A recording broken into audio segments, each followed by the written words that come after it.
তোমার রব যদি ঘুমায় যায় তাহলে আকাশ আর জমিনের ট্রাফিক সিস্টেম অচল হয়ে যায়। সব কিছু তোমার আল্লাহ হাতের মুঠায়। আমি আল্লাহ ঘুমাই না। তাছাড়া মাখলুকদের যা হয় খালেকের তা হয় না। খালেক এর থেকে মুবাররা, পবিত্র। মানুষের ঘুমায়, প্রাণী জগৎ ঘুমায়, আমি ঘুমাই না, ঘুমও নাই, চন্দ নাই। সব শুনি, সব দেখি। আল্লাহ যদি ঘুমায় দেখেন, ওই মহাসমুদ্রের ভিতরে কেউ যদি তুফানে পড়ে যায়, তুফানে পড়ে গভীর রাতে কান্দে রব্বুল আলামিন, আমারে বাঁচাও, আমারে বাঁচাবার কেউ নাই। আল্লাহ যদি তখন ঘুমায় থাকে, বান্দারে কে বাঁচাও? আল্লাহ আকবার। তিনি ঘুমান না। আরশে আজিমে মেরাজের রাতে নবী করিম সাল্লাল্লাহু আলাইহি সাল্লাম যখন ভয় পেয়ে গিয়েছিলেন সিদরাতুল মুনতাহায়, তখন বড় পীর সাহেব নাকি ডেকে বলেছেন, ভয় পাইয়েন না, আমি আপনার সাথে আছি। আস্তাগফিরুল্লাহ, বড় করে বলেন আস্তাগফিরুল্লাহ। গারে সওরে যখন সওর গুহার মধ্যে মুহাম্মদ সাল্লাল্লাহু আলাইহি সাল্লাম আর তার সাথে মাত্র একজন ছিলেন, বলেন নাম কি? রাদিয়াল্লাহু তাআলা। কিছু চেয়েছিলেন সেটা। যখন তিনি ভয় পেয়েছিলেন, ভীত সন্ত্রস্ত হয়ে পড়েছিলেন, কে ভয় পাইছিলেন? রাসূল না আবু বকর? আবু বকর রাদিয়াল্লাহু তাআলা ভয় পেয়েছিলেন। সেখানে সান্ত্বনা দিলেন কে? ইয ক্বালা লি সাহিবিহি লা তাহজান ইন্নাল্লাহা মা'ানা। স্মরণ করে সেই সময়ের কথা যখন মুহাম্মদ সাল্লাল্লাহু আলাইহি সাল্লাম তার সাথীকে বললেন, ও আমার সাথী, লা তাহজান, ভয় পেও না, ইন্নাল্লাহা মা'ানা, আল্লাহ আমাদের সাথে আছে। সুবহান। আবু বকর রাদিয়াল্লাহু তাআলা ভয় পাইলেন, সান্ত্বনা দিলেন রাসূল। আর মেরাজে গিয়ে রাসূল ভয় পাইছে, সান্ত্বনা দিয়েছেন বড় পীর আব্দুল কাদের জিলানী। তাহলে তো বোঝা যায় যে হযরতে আব্দুল কাদের জিলানী রাহমাতুল্লাহ আলাইহি আবু বকর রাদিয়াল্লাহু তাআলা আনহুর চাইতেও পাওয়ারফুল। একজন প্রশ্ন করেছিলেন হযরত বড় পীর সাহেবকে, হুজুর আপনি তো আওলাদে রাসূল, অনেক বড় আলেম এবং বড় পীর, আপনার মর্যাদা কি সাহাবীদের সমান? তিনি জবাবে বলেছিলেন, এই ধরনের বেয়াদবিপূর্ণ কথা আর কোনদিন আমার সামনে উচ্চারণ করবে না। রাসূল করিম সাল্লাল্লাহু আলাইহি ওয়াসাল্লামের সাহাবীরা যখন জিহাদের ময়দানে যেতেন, ঘোড়ার পৃষ্ঠে সওয়ার হয়ে ঊর্ধ্বশ্বাসে ঘোড়া ছুটছে, সেই ঘোড়ার নাকের ভিতরে যখন ধুলাবালি ঢুকতো, আমি আব্দুল কাদের জিলানী, সাহাবী তো দূরের কথা, সাহাবীদের যে ঘোড়ার উপরে যুদ্ধ করত, সেই ঘোড়ার নাকের ধুলাবালির সমান নয়। সুতরাং এই জাতীয় কথা যারা ওয়াজ করেন তারা বেয়াদব। নবী করিম সাল্লাল্লাহু আলাইহি ওয়াসাল্লামকে হাজির নাজির বলা হয়, নাউযুবিল্লাহ বলেন। তিনি হাজির নাজির নন, রাসূল মাখলুক, আল্লাহ হচ্ছেন খালেক। আকীদা সাফ করতে হবে। একজন পীর সাহেব মারা গেছেন, সামতুরি গেছিলাম একবার, যাই শুনলাম তিনি মাহফিলে দুইটা চেয়ার রাখেন, একটা খালি, খুব সাজানো গোছানো। বললাম ওইটা কেন? কয়েছে রাসূল তো হাজির নাজির, আমরা এতগুলি উম্মত এক জায়গায় হইছি, ইয়া নবী সালাম আলাইকা কইতেছি, তা রাসূল আসবে না? তিনি তো আসবেনই, আর আসলে বলে তার জন্য একটা চেয়ার রাখা উচিত। তাই বললাম দলিল তো মজবুত, রাসূল আসছে, একটা চেয়ার তো দেওয়াই উচিত। আমি মানলাম, 30 সেকেন্ডের জন্য মানলাম, রাসূল আসছে, তার জন্য একটা চেয়ার রাখা উম্মতের জরুরি। কিন্তু আপনারা বলেন, রাসূলের জন্য একটা চেয়ার রাখে, একটা মঞ্চ, সেখানে একটা চেয়ার, রাসূল বসবেন, সেই চেয়ারের পাশে আরেকটা চেয়ার দিয়া বসতে পারে এমন বেয়াদব আকাশের নিচে জমিনের উপরে হতে পারে? সুতরাং এ দিয়ে রাসূলের ইজ্জত বাড়ানো হয়নি, তাওহীন করা হয়েছে। কাজী রাসূলের ব্যাপারটি নিয়ে এই ধরনের কথাবার্তা, ওয়াজ নসিহত করা আদৌ ঠিক নয়। তারপর রাসূল নূরের তৈরি, মান্না মাটির তৈরি। আচ্ছা ভাই, আপনার পরীক্ষা তো আসবে সিলেবাসের মধ্য দিয়া, আমার কথা বুঝতেছেন? পরীক্ষা আসবে কিসের মধ্যে দিয়া? আপনি সিলেবাস পড়েন নাই, সিলেবাসের বাইরে পড়ছেন, জম্মের পড়া। পরীক্ষা পাস করবেন, ফার্স্ট ডিভিশনে ফেল করবেন। কিয়ামতের দিন আল্লাহ রাব্বুল আলামিন, বিশ্বাস করুন আমার সামনে কোরআন, কিয়ামতের দিন আল্লাহ রাব্বুল আলামিন তার কোন বান্দাকে প্রশ্ন করবেন না, রাসূল নূরের ছিল না মাটির ছিল, এ ব্যাপারে তোমার আকীদা কি? রসুল গায়েব জানতেন কিনা এ ব্যাপারে তোমার আকীদা কি? রসুল হাজের নাজের ছিলেন কিনা এ ব্যাপারে তোমার আকীদা কি? এই ব্যাপারে একটি প্রশ্ন করা হবে না। যেই ব্যাপারে প্রশ্ন নাই সেই ব্যাপারে আজে বাজে বক্তব্য দিয়ে আপনারা রসুলের মহব্বত দেখান, কিন্তু রসুলের যখন গালি দেয় আপনারা তখন থাকেন কই?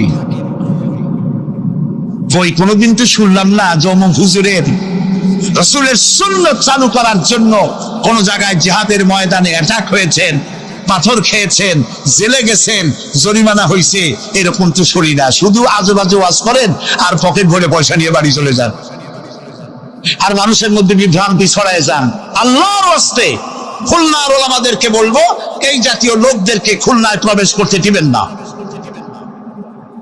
আমরা কোনো আজে বাজে বক্তব্য শুনতে চাই না। যে কথা বলবেন প্রত্যেকটি কথার পেছনে দলিল দিতে হবে, কোরআন আর হাদিস। কথা বুঝে আসছে? সুতরাং আকীদা সাফ করতে হবে, কারণ আল্লাহ রাব্বুল আলামিন বলেন وَقَدِمْنَا إِلَى مَا عَمِلُوا مِنْ عَمَلٍ فَجَعَلْنَاهُ هَبَاءً مَنْثُورًا।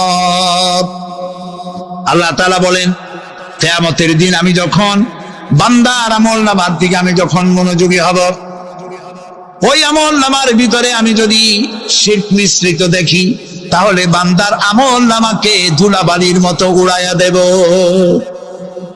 ধুলি কণার মতো আমলনামাকে উড়িয়ে দেওয়া হবে।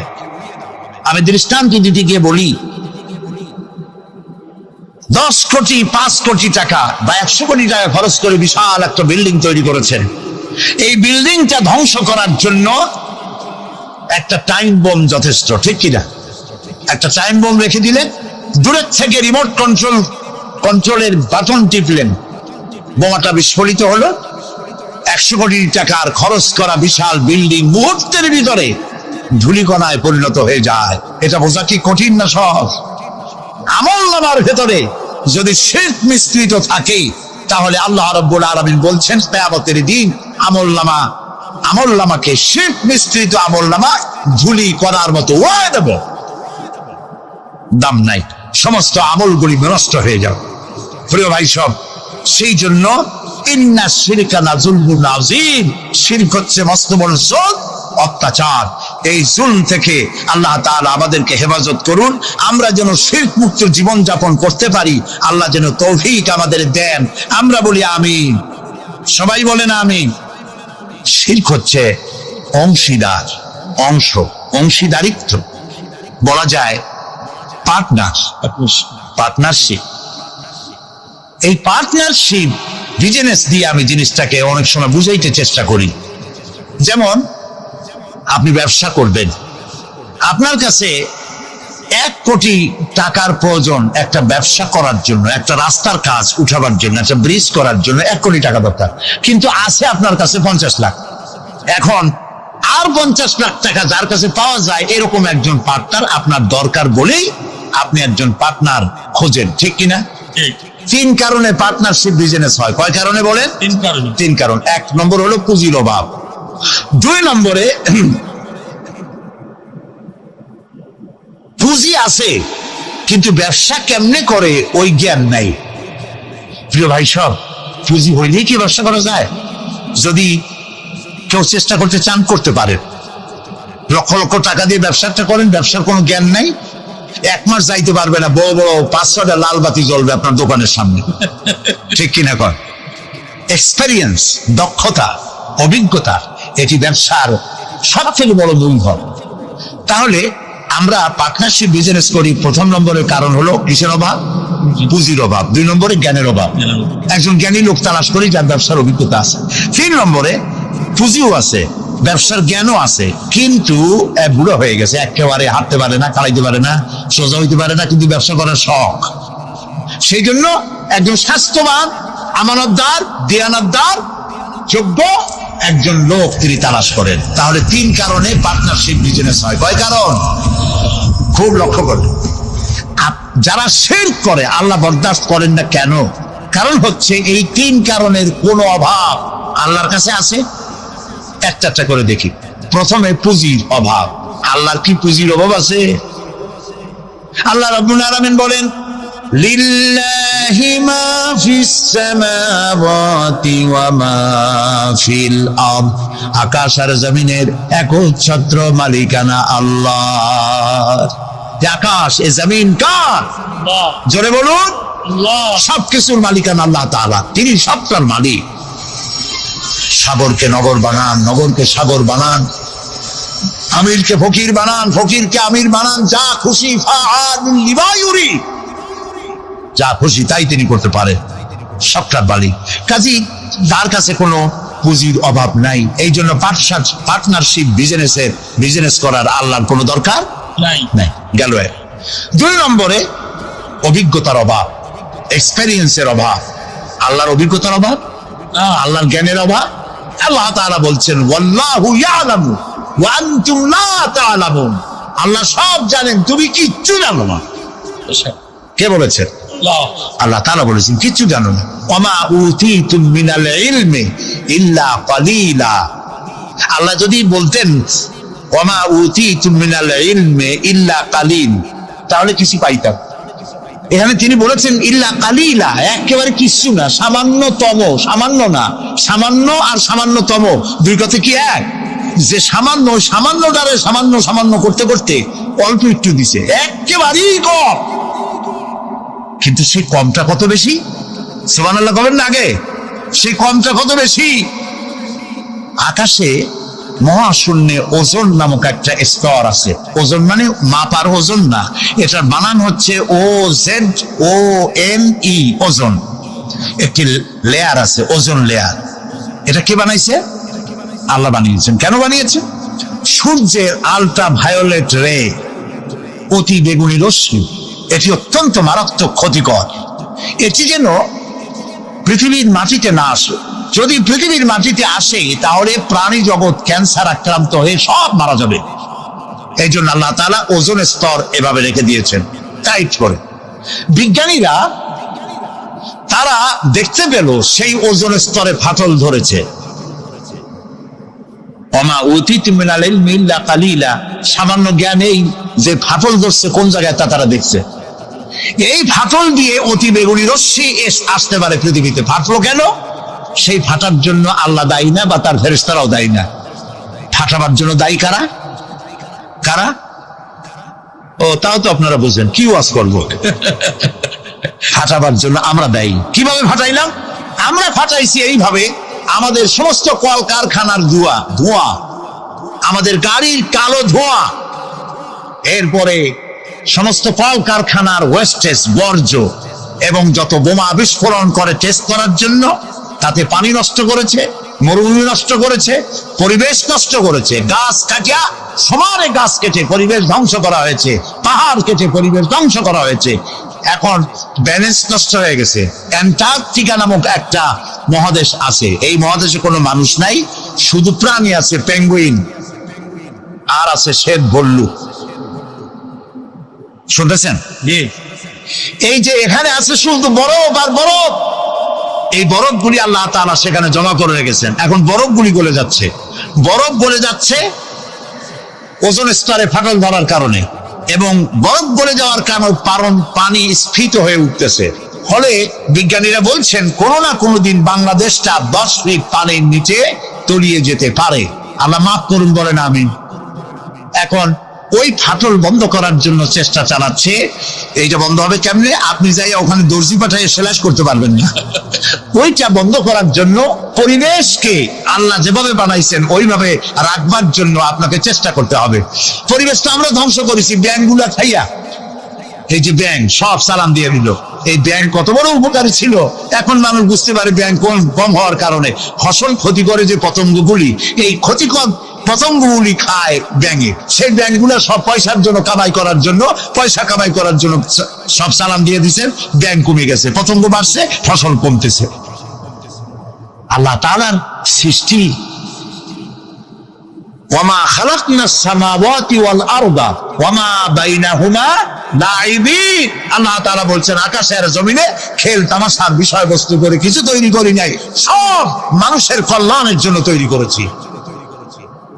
ওয়ামা উতিতুম মিনাল ইলমি ইল্লা কালিলা, সামান্যতম জ্ঞান দিয়েছে। দেখেন সামান্যতম জ্ঞান। আমেরিকার হিউস্টন ইউনিভার্সিটিতে আমার দাওয়াত ছিল। ওইখানে হচ্ছে নাসার গবেষণাগার। এখানে মহাশূন্যে যে সমস্ত রকেটগুলি গেছে, সেই রকেটগুলি ওখান থেকে ছাড়া হয়েছে। আমি সেই রকেটে চড়েছি, যে রকেট সর্বপ্রথম নীল আর্মস্ট্রং, মাইকেল কলিন্স এরা যে রকেটে চাঁদে গিয়েছিল, সেই রকেটের মধ্যে আমি চড়েছি, দেখেছি।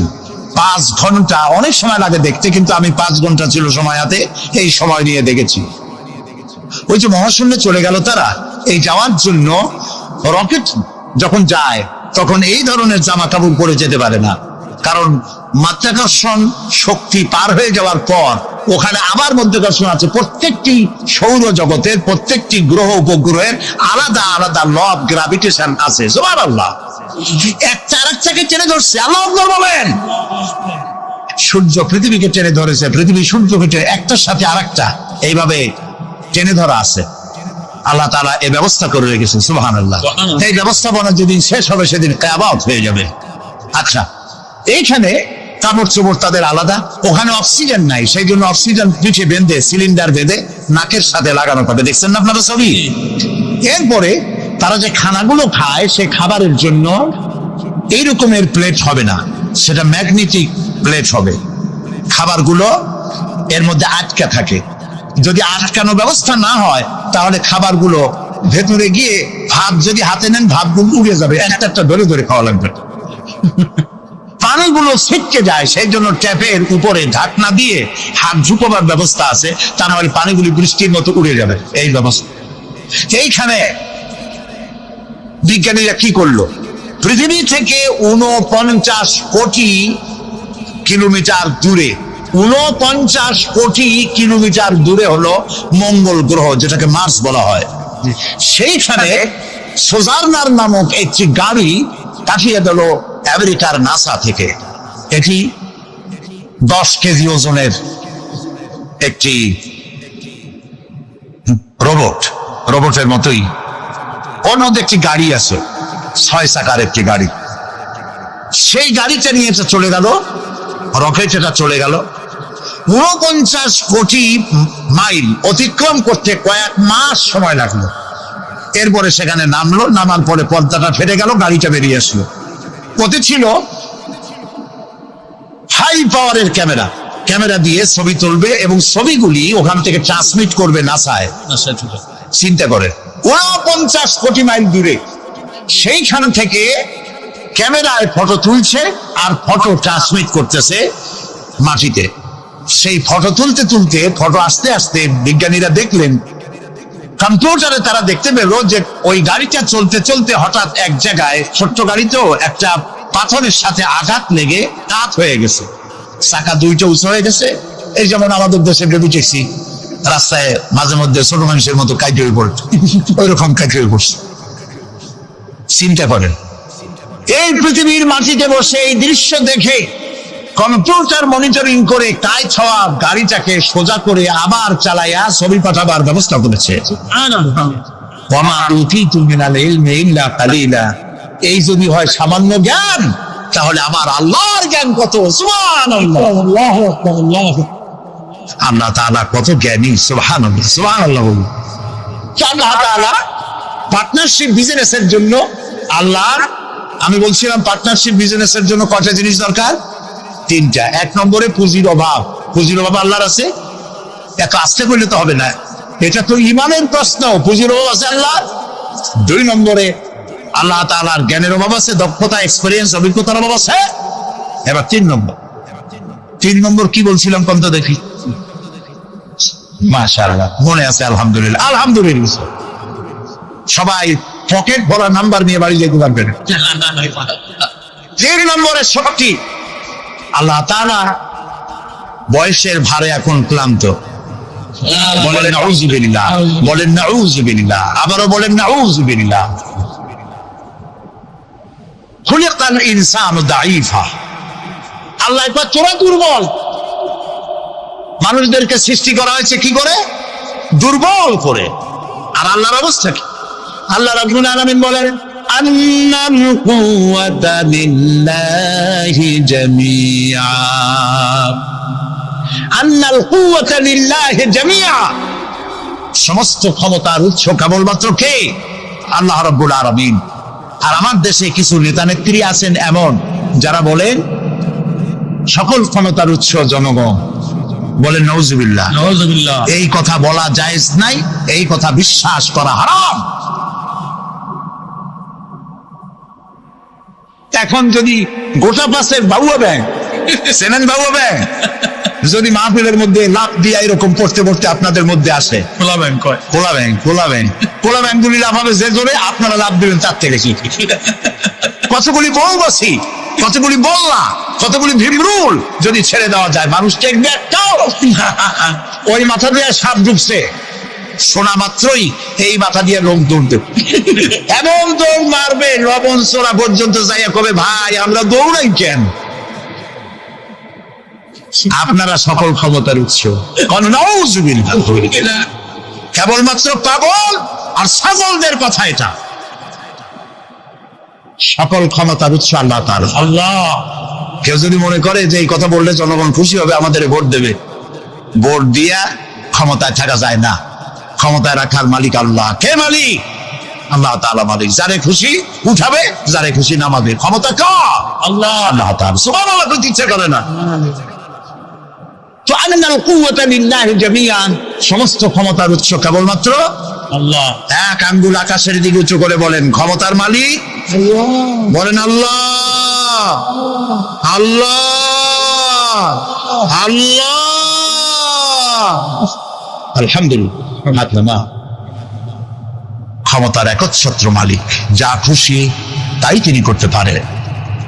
সুতরাং এই তিনটি কারণের কোন কারণ তার মধ্যে নাই বলে আল্লাহ জুলম এটাকে বলেছেন শিরক, জুলমুন আযীম। অবশ্যই লা জুলমুন আযীম, অবশ্যই মারাত্মক অপরাধ জুলম। অপরাধ করা যাবে না, আল্লাহর সাথে কাউকে শরীক স্থাপন করা যাবে না। দেখেন শরীকটা কি? আল্লাহ তাআলা তিনি এমন সত্তা, তার সত্তা সম্পর্কে জানাতে হবে। তিনি কোথায়? আল্লাহ তুমি কই? সকলে কয়, অনেকে বলে যে তিনি সব জায়গায়। বলে না ভাই আল্লাহ কই? কয় সব জায়গায়। এই কথা কি ঠিক? না, এটা ঠিক না। আল্লাহ সব জায়গায় হইলে তাহলে তো কত খারাপ জায়গাও আছে না দুনিয়ায়? খারাপ জায়গা আমি নাম নিলাম না, তাহলে তো আল্লাহ সেসব জায়গায় থাকতে হয়। নাউজুবিল্লাহ বলেন। আল্লাহ কোথায়? তা আল্লাহরই জিজ্ঞেস করা দরকার যে আল্লাহ তুমি কই? আল্লাহ তাআলা আমরা প্রশ্ন করার আগে সোয়ালে মুকাদ্দারের জবাব দিয়েই ফেলেছেন। আল্লাহ রাব্বুল আলামিন বলেছেন আর রাহমানু আলাল আরশি ইসতাওয়া। আল্লাহ তাআলা আছেন আরশে আজিমে। কোথায় আছে বলেন? আরশে আজিম। আরশে আজিমে আছে। লা তাখুযুহু সিনাতুন ওয়ালা নাওম, ঘুমও নাই তন্দ্রাও নাই। আল্লাহ কয় 6 দিনে আকাশ আর জমিন বানাইছি, আমি ক্লান্ত হই নাই। সুবহানাল্লাহ। সুবহানাল্লাহ। তার ক্লান্তি নাই, তার তন্দ্রা নাই। মুসা আলাইহিস সালাম বলেছেন আল্লাহ তুমি নাকি ঘুমাও না? আল্লাহ কয় বিশ্বাস করো না?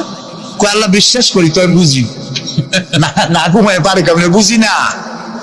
ইব্রাহিম আলাইহিস সালাম এরকম বলেছিলেন রাব্বি আরিনি কাইফা তুহিয়াল মাউতা, আল্লাহ তাআলা মরারে জিন্দা বানাও কেমনে? আল্লাহ কয় আওয়ালাম তুমিন, বিশ্বাস করো না?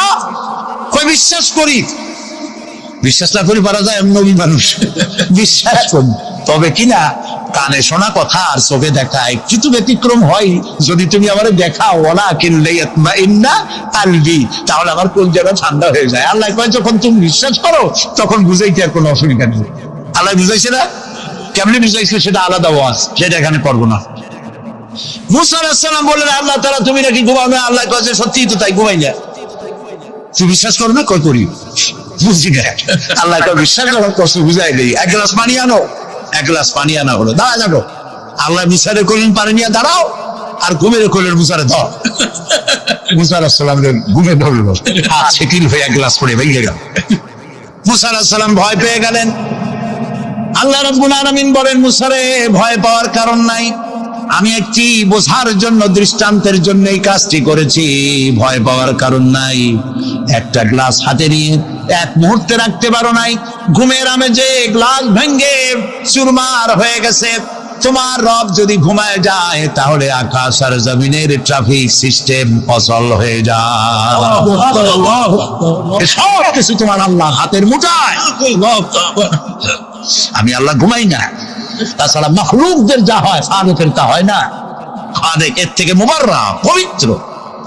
মানুষের ঘুমায়, প্রাণী জগৎ ঘুমায়, আমি ঘুমাই না, ঘুমও নাই, চন্দ নাই। সব শুনি, সব দেখি।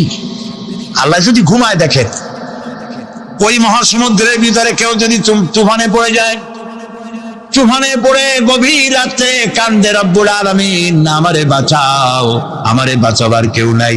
আল্লাহ যদি তখন ঘুমায় থাকে, বান্দারে কে বাঁচাও? আল্লাহু আকবার, আল্লাহু আকবার।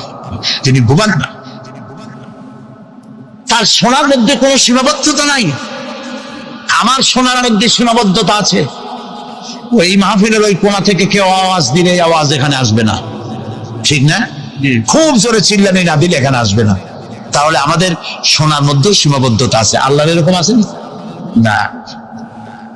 মহাসমুদ্রের অতল তলদেশে শৈবালের গায়ে লাগানো ছোট্ট একটি পোকা, যা মাইক্রোস্কোপ যন্ত্র ছাড়া দেখা যায় না, এমন ছোট্ট একটি পোকা যদি ক্ষুধার জ্বালায় চিৎকার মারে, নদীর ভিতরে কেউ শোনে না, জমিনে কেউ শোনে না, অন্তরিক্ষে কেউ শোনে না।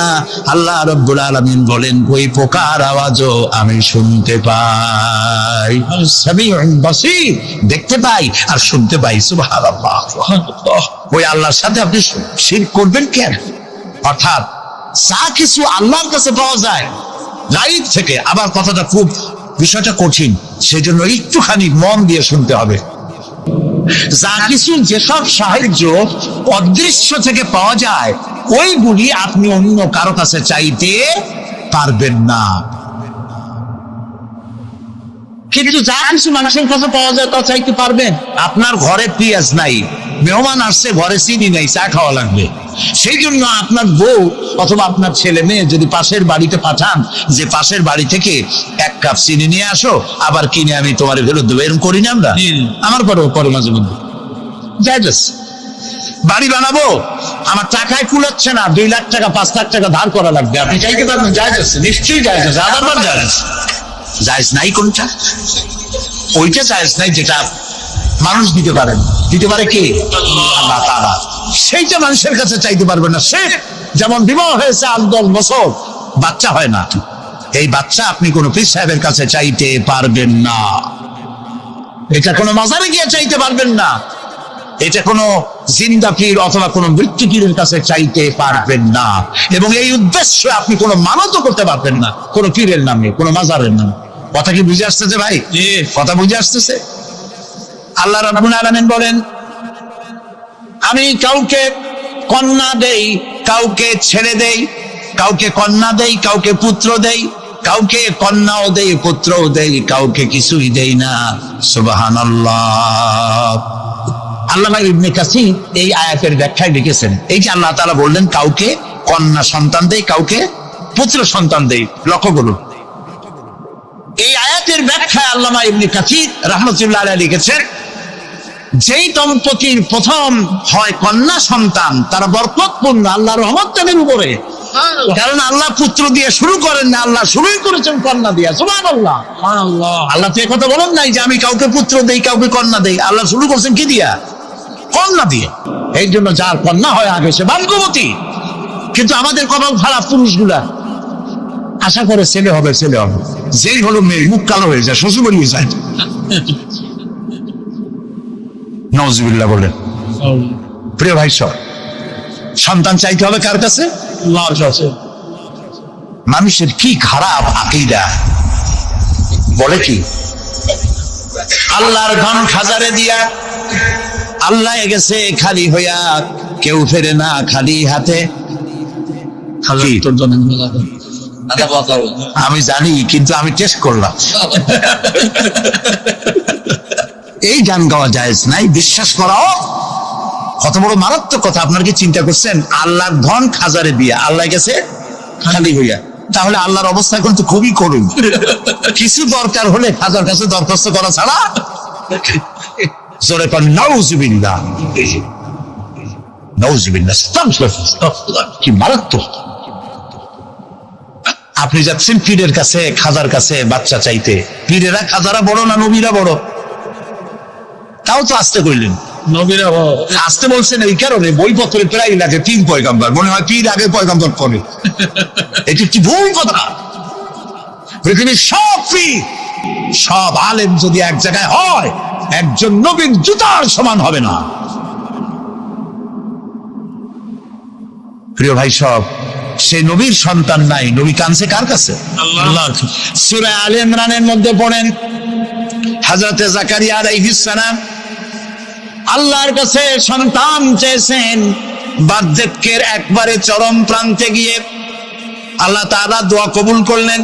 হযরতে জিবরাইল নাজিল হয়ে গেলেন আর বললেন, আল্লাহ আপনাকে সুসংবাদ দান করেছেন, আল্লাহ আপনাকে একটি সন্তান দিবেন, পুত্র সন্তান। হওয়ার সাথে সাথে নাম রাখবেন ইয়াহইয়া। ইয়া সন্তান হবে, পুত্র সন্তান, নাম রেখে দিয়েছেন কে? আল্লাহ। হযরতে জাকারিয়া আলাইহিস সালাম চিন্তা করলেন, বলেই ফেললেন যে জিবরাইল, আল্লাহ তো বললেন আমার ছেলে হবে, কিন্তু হবে কেমনে তা তো বুঝি না, আমি তো বুড়া মানুষ, তাই তো পারি না। বউ বুড়ি, আকির, বন্ধা, বাজা, তার বাচ্চা হবে কেন? সে বুড়ি, আমি বুড়া, কেমনে হবে? হযরত জিবরাইল তো কথা কবে না, কে না বললে? আল্লাহ তাআলা জবাব বললেন, একটা আয়াত বলে নাই, এক একটি শব্দ বলেছেন আল্লাহ তাআলা, কাদালিক, আমি যেভাবে চাই সেইভাবেই হবে। সুবহানাল্লাহ। আল্লাহ চাইনি কি না হোক। এই বুড়া বয়সে আল্লাহ ছেলে দিলেন কে? জাকারিয়া আলাইহিস সালামকে। কে দিয়েছেন? চিল্লা বলে আল্লাহ। আল্লাহ তাআলা তাকে সন্তান দিয়ে দিয়েছে। আল্লাহ কিছু, আল্লাহ একটা মানুষ বানাবেন, খালি কতটুকু মাটি হইল হইল, মা বাবু লাগবে না, মাও লাগবে না, পারছেন না বানাইতে? কারে বানাইছেন? এরপরে বাপেরও দরকার নাই, খালি একটা মেয়ে লোক হলেই হলো, পারছেন না বানাইতে? কারে বানাইছেন? ঈসা আলাইহিস সালাম। ইন্নাল্লাহা আলা কুল্লি শাইইন কাদির। সমস্ত জিনিসের উপরে ক্ষমতা রাখেন কে? আল্লাহ। আল্লাহ, আল্লাহ। আমার মা বোনেরা যারা এসেছেন, আমার ভাইয়েরা যারা এসেছেন, ওয়াদা করুন মানুষের কাছে, কোন পীর সাহেবের কাছে, কোন হুজুরের কাছে এই মনের বাসনা রাখবেন না যে উনি আপনার আশা পূরণ করতে পারবেন। এই বাসনা রাখবেন না। পারবেন? এই মনটা, মন এরকম তৈরি করতে পারবেন? আল্লাহ যেন তৌফিক দেন, বলেন আমিন। আল্লাহ পাক বলে, বান্দা যখন আমাকে ডাকে, আমি বান্দার একদম নিকটে, তার ঘাড়ের চাইতেও নিকটে। ওয়া নাহানু আকরাবু ইলাইহি মিন হাবলিল ওয়ারিদ। আমি আমার বান্দার সারা যে রগের উপরে তার মাথা, এর থেকেও আমি আমার বান্দার বেশি নিকটে। সুবহানাল্লাহ পড়ে। আমি তোমার কাছে, আমার কাছে মাপ চাও, যত বড় গুনাহ হোক। ওয়া ক্বালা রাব্বুকুম উদউনি আস্তাজিব লাকুম। তোমার প্রভু তোমাকে ডেকে বলেছে আমাকে ডাকো, আমি মাফ করে দেব। সুবহানাল্লাহ। কত বড় কথা, আমাকে ডাকো, নিরাশ হয়েও না, হতাশ হয়েও না। আল্লাহর গজব বেশি না রহমত বেশি? আল্লাহর রহমত বেশি। হাদিসে কুদসির ভিতরে এসেছে, আল্লাহ পাক বলেছেন, কোন বান্দা যদি আমার দিকে এক বিগত অগ্রসর হয়, আমার রহমত তার দিকে এক হাত এগিয়ে যায়। কোন বান্দা যদি আমার দিকে হেঁটে আসে, আমার রহমত তার দিকে দৌড়ে যায়।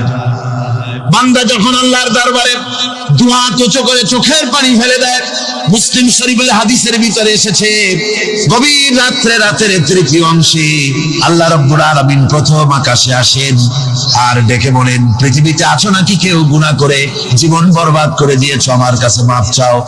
ঋণগ্রস্ত আছো, অসুস্থ আছো, অপমানিত আছো, কে আছো মাজলুম? আমাকে ডাকো, আমার কাছে বলো, আমি ডাকে সারা দেব, জীবনের আশা পূরণ করে দেব।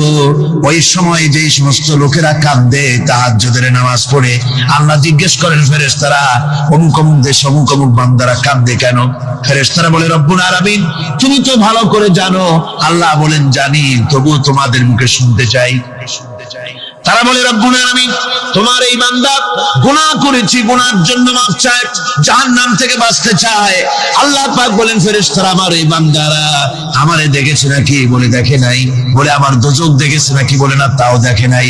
আমার বেহেশত দেখেছে নাকি? বলে না, তাও দেখে নাই। আল্লাহ পাক বলেন ফেরেশতারা সাক্ষী থাকো, ওরা আমাকে দেখে নাই, আমার বেহেশত দোজখ কিছুই দেখে নাই, শুধুমাত্র আমার নবীর কথা, আমার কোরআনের কথা বিশ্বাস করে আরামের ঘুমকে হারাম করে যেভাবে তারা কাঁদতেছে, সাক্ষী থেকে যাও ফেরেশতারা, আমার রহমতের দরিয়ায় জোশ মেরেছে, আমার ওই ক্রন্দনরত বান্দাগুলিকে আমি আল্লাহ মাফ করে দিলাম। সুতরাং মুমিন বান্দা যারা, আল্লাহর মুমিন বান্দা যারা, এই ইমানের কোয়ালিটি, এটাও হতাশায় নিরাশায় ভেঙে পড়বে না।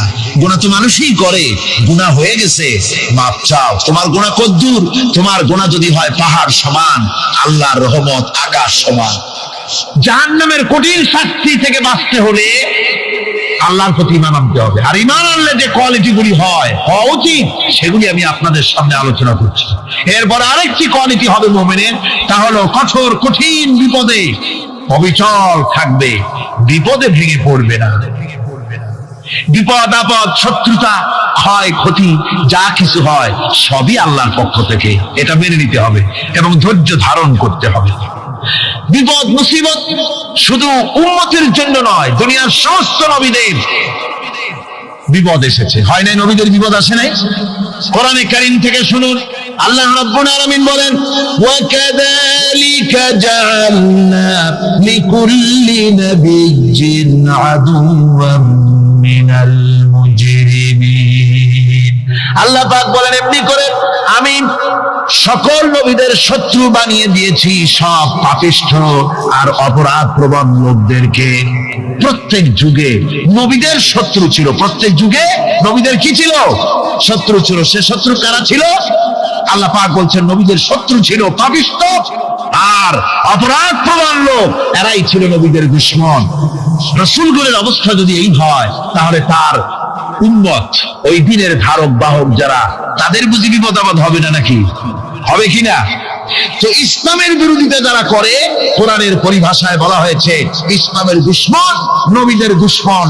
দুনিয়ার সব পাপিষ্ঠ আর অপরাধ প্রবণ লোকেরাই ইসলামের দুশমন হয়, নবীদের দুশমন হয়। আজও দেখেন, আজও তাকিয়ে দেখেন, ইসলামী আন্দোলনের বিরোধিতা যারা করে তারা পাপিষ্ঠ চরিত্রের কিনা তাকায় দেখেন, খুঁজে দেখেন, সর্বত্র খুঁজে দেখুন, খুঁজে দেখুন। যারা ইসলামী আন্দোলনের বিরোধিতা করে, যারা ইসলামকে মিটিয়ে দেওয়ার চেষ্টা করতেছে, যারা ইসলামকে মৌলবাদ বলে, ইসলামকে সাম্প্রদায়িক বলে, কোরআনে কারীমের কথা কত স্পষ্ট যে নবীদের দুশমন হয়, ইসলামের দুশমন হয় মুজরিম লোকেরা, অপরাধ প্রবণ আর পাপিষ্ঠ লোকেরা। আজও আমরা দেখতে পাই এই শ্রেণীর লোকেরা পাপিষ্ঠ এবং সবচাইতে সমাজের নিকৃষ্ট ধরনের চরিত্রহীন লোক। নামাজ নাই। আপনি খুঁজে দেখেন ইসলামী আন্দোলনের বিরোধিতা যারা করছে, যারা নেতৃত্ব দিচ্ছে, নামাজ নাই, রোজা নাই, চরিত্র নাই, হজ নাই, যাকাত নাই, মদ, জুয়া, জেনা, ব্যভিচার ইত্যাদিতে লিপ্ত। চেহারা দেখলে ছেলেপেলেরা 2 গ্লাস পানি খায় ভস্ম যায়। কথা ঠিক কিনা কয়? এই হলো অবস্থা। মারে কেন? মুমিনদেরকে, পয়গম্বরদেরকে, সাহাবীদেরকে এবং ঈমানদারদেরকে মারে কেন? তার কারণ হচ্ছে আল্লাহ রাব্বুল আলামিন বলেছেন, ওয়া মা নাকামু মিনহুম ইল্লা আইয়ুমিনু বিল্লাহিল আজিজিল হামিদ। কাফিররা ঈমানদার লোকদেরকে অন্য কোন অপরাধী নির্যাতন চালায় না, নির্যাতন চালায় শুধু এই কারণে যেহেতু মুমিন লোকেরা পরাক্রমশালী, আল্লাহ রাব্বুল আলামিনের দ্বীনকে কায়েম করতে চায়, তার উপরে ঈমান এনেছে, এই কারণেই তারা মারে। ঠিক কিনা কন? যুগে যুগে নবীদের উপরে, সাহাবীদের উপরে যে অত্যাচার হয়েছে, সেই অত্যাচার এই কারণেই হয়েছে, অন্য কোনো কারণে নয়। এই কঠিন বিপদে অবিচলতা এবং ধৈর্যের দৃষ্টান্ত নবীগণ পেশ করেছেন পৃথিবীর বুকে। আমরা দেখেছি ইব্রাহিম আলাইহিস সালামকে আগুনে ফালানো হয়েছে, আছে না কোরআন শরীফে? আমি কিন্তু গল্প করতেছি না, সব কোরআনের কথা। কিসের কথা? ইব্রাহিম আলাইহিস সালামকে আগুনে ফালানো হচ্ছে। অপরাধ কি? অপরাধ হচ্ছে হযরত ইব্রাহিম আলাইহিস সালাম দাওয়াত দিয়েছেন, লা ইলাহা ইল্লাল্লাহ। জোরে পড়েন, লা ইলাহা ইল্লাল্লাহ, লা ইলাহা, লা ইলাহা ইল্লাল্লাহ। ইল্লাল্লাহু মুহাম্মাদুর রাসূলুল্লাহ। হযরত ইব্রাহিম আলাইহিস সালাম দ্বীনের দাওয়াত দিয়েছেন, এক আল্লাহর দাওয়াত দিয়েছেন, ঈমানের দাওয়াত দিয়েছেন। আর কোন অপরাধ ছিল না। নমরুদ সহ্য করতে পারলো না। কোরআনে কারীমের মধ্যে সব কথাগুলি আল্লাহ পাক এই জন্য বিধৃত করেছেন, এই জন্য কোরআনে কারীমের মধ্যে সব কথা উঠায় দিয়েছেন, যাতে করে মুমিনেরা বিপদ আসলে পরে যেন ঘাবড়ে না যায়। ইব্রাহিম আলাইহিস সালামকে আগুনে ফেলানো হচ্ছে। ফেরেশতা বলছে, ইব্রাহিম তোমারে আগুনে ফেলায় দাও হতেছে, আমার কাছে সাহায্য চাও, আমার কাছে ক্ষমতা আছে, আগুনগুলো উঠায় নমরুদের বংশ জ্বালায় দেব। হযরত ইব্রাহিম ফেরেশতার কাছে সাহায্য চাইছিলেন নাকি? তিনি বললেন, ফেরেশতা তোমার কাছে সাহায্য কেন চাইবো? আমি তো এমন কোন অন্ধ আল্লাহর ইবাদত করি না যেই অন্ধ স্রষ্টা তার গোলামের দুঃখ দুর্দশা না দেখেন। আমি তোমার কাছে সাহায্য চাইবো না। হযরত ইব্রাহিম আলাইহিস সালাম পাস করলেন। কি বলেন, পাস করছেন না? ঈমানের পরীক্ষায় পাস। আগুনের মধ্যে হযরত ইব্রাহিমকে যখন ফেলানো হচ্ছে, রব্বুল আলামিন আগুনের প্রতি নোটিশ করে দিলেন, ইয়া নারু কুনি বারদাও ওয়া সালামান আলা ইব্রাহিম। আগুন আমার ইব্রাহিমের জন্য শান্তিদায়ক, ঠান্ডা হয়ে যা। এখন কি আর আগুনের বাপের ক্ষমতা আছে ইব্রাহিমকে পোড়ানো? আর ক্ষমতা নাই। আমার বন্ধুগণ, ইব্রাহিম আগুনের ভিতরে আরামে বসা আছেন, আর ওদিকে নমরুদ বসে বসে দেখতেছে দূর থেকে। ইব্রাহিম তো জ্বলে না, গায়ের মধ্যে আগুন জ্বলে গেল। ডাক দিয়ে কয়, আগুন তোর হলো কি? কেন জ্বালাইতে পারিস না আমার দুশমন রে? হলোটা কি তোর? তোর কি জ্বালানোর শক্তি বন্ধ হয়ে গেল নাকি? আগুনের ভিতর থেকে জবাব এলো, নমরুদ রে, আমার ভিতরে জ্বালানোর শক্তি আছে কি নাই যদি প্রমাণ করতে চাও, টেস্ট করতে চাও, তুই নিজে আয়, তোরে শুদ্ধ তামাম দুনিয়া জ্বালাই দিতে পারি, ইব্রাহিমের এক গাছা পশম জ্বালাই দিতে পারি না। তার কারণ হচ্ছে আমি হচ্ছি মাখলুক, আল্লাহ হচ্ছেন খালিক। আল্লাহ আমাকে বলেছেন না জ্বালাতে, তুমি 1000 বার বললেও আমি ইব্রাহিমকে জ্বালাইতে পারবো না। কোরআনে কারীমে ঘটনা বলে মুমিনদেরকে সাহস দেওয়া হচ্ছে, মুমিনেরা দ্বীনের কাজ করতে গিয়ে বিপদ আবাজ আসবে, ঈমানের দাবি হলো বিপদ আসবে, আর বিপদ আসলে ঘাবড়ায় যেও না, মুসিবতে পড়ে চিন্তায় পেরেশানে হয়রান হয়ে যেও না। বিশ্বকবি আল্লামা ইকবাল কি সুন্দর করে বলেছেন, আজ ভি হো জু ইব্রাহিম কা ইমা पैदा आग कर सकती है एक अंदाज गुलिस्तां पैदा। ইব্রাহিমের ঈমান যদি আজিও কোথাও হয় বিদ্যমান, করতে পারেন অগ্নিকুণ্ডে খুবসুরত এক গুলিস্তান। আজও যদি আগুনের ভিতরে কোন নমরুদ কোন ইব্রাহিমকে যদি ফেলে দেয়, আল্লাহ রাব্বুল আলামিন আজও আগুনকে ফুলের বাগান বানায়া দিবেন। সুবহানাল্লাহ। ভয় পাওয়ার কারণ নাই, চিন্তা করার কোনো কারণ নাই। আমার বন্ধুগণ, হযরতে হুদ আলাইহিস সালামকে যখন সমাজের লোকেরা, রাষ্ট্রের লোকেরা ঘিরে ফেলে দিল, সমাজ শক্তি, রাষ্ট্র শক্তি যখন তাকে ঘিরে ফেলে দিল, ষড়যন্ত্রের পাহাড় তুলে দিল, তারে মেরে ফেলে দিবে, হযরত হুদ দেশ থেকে তা পালায় গেলেন না, ভয় পেলেন না।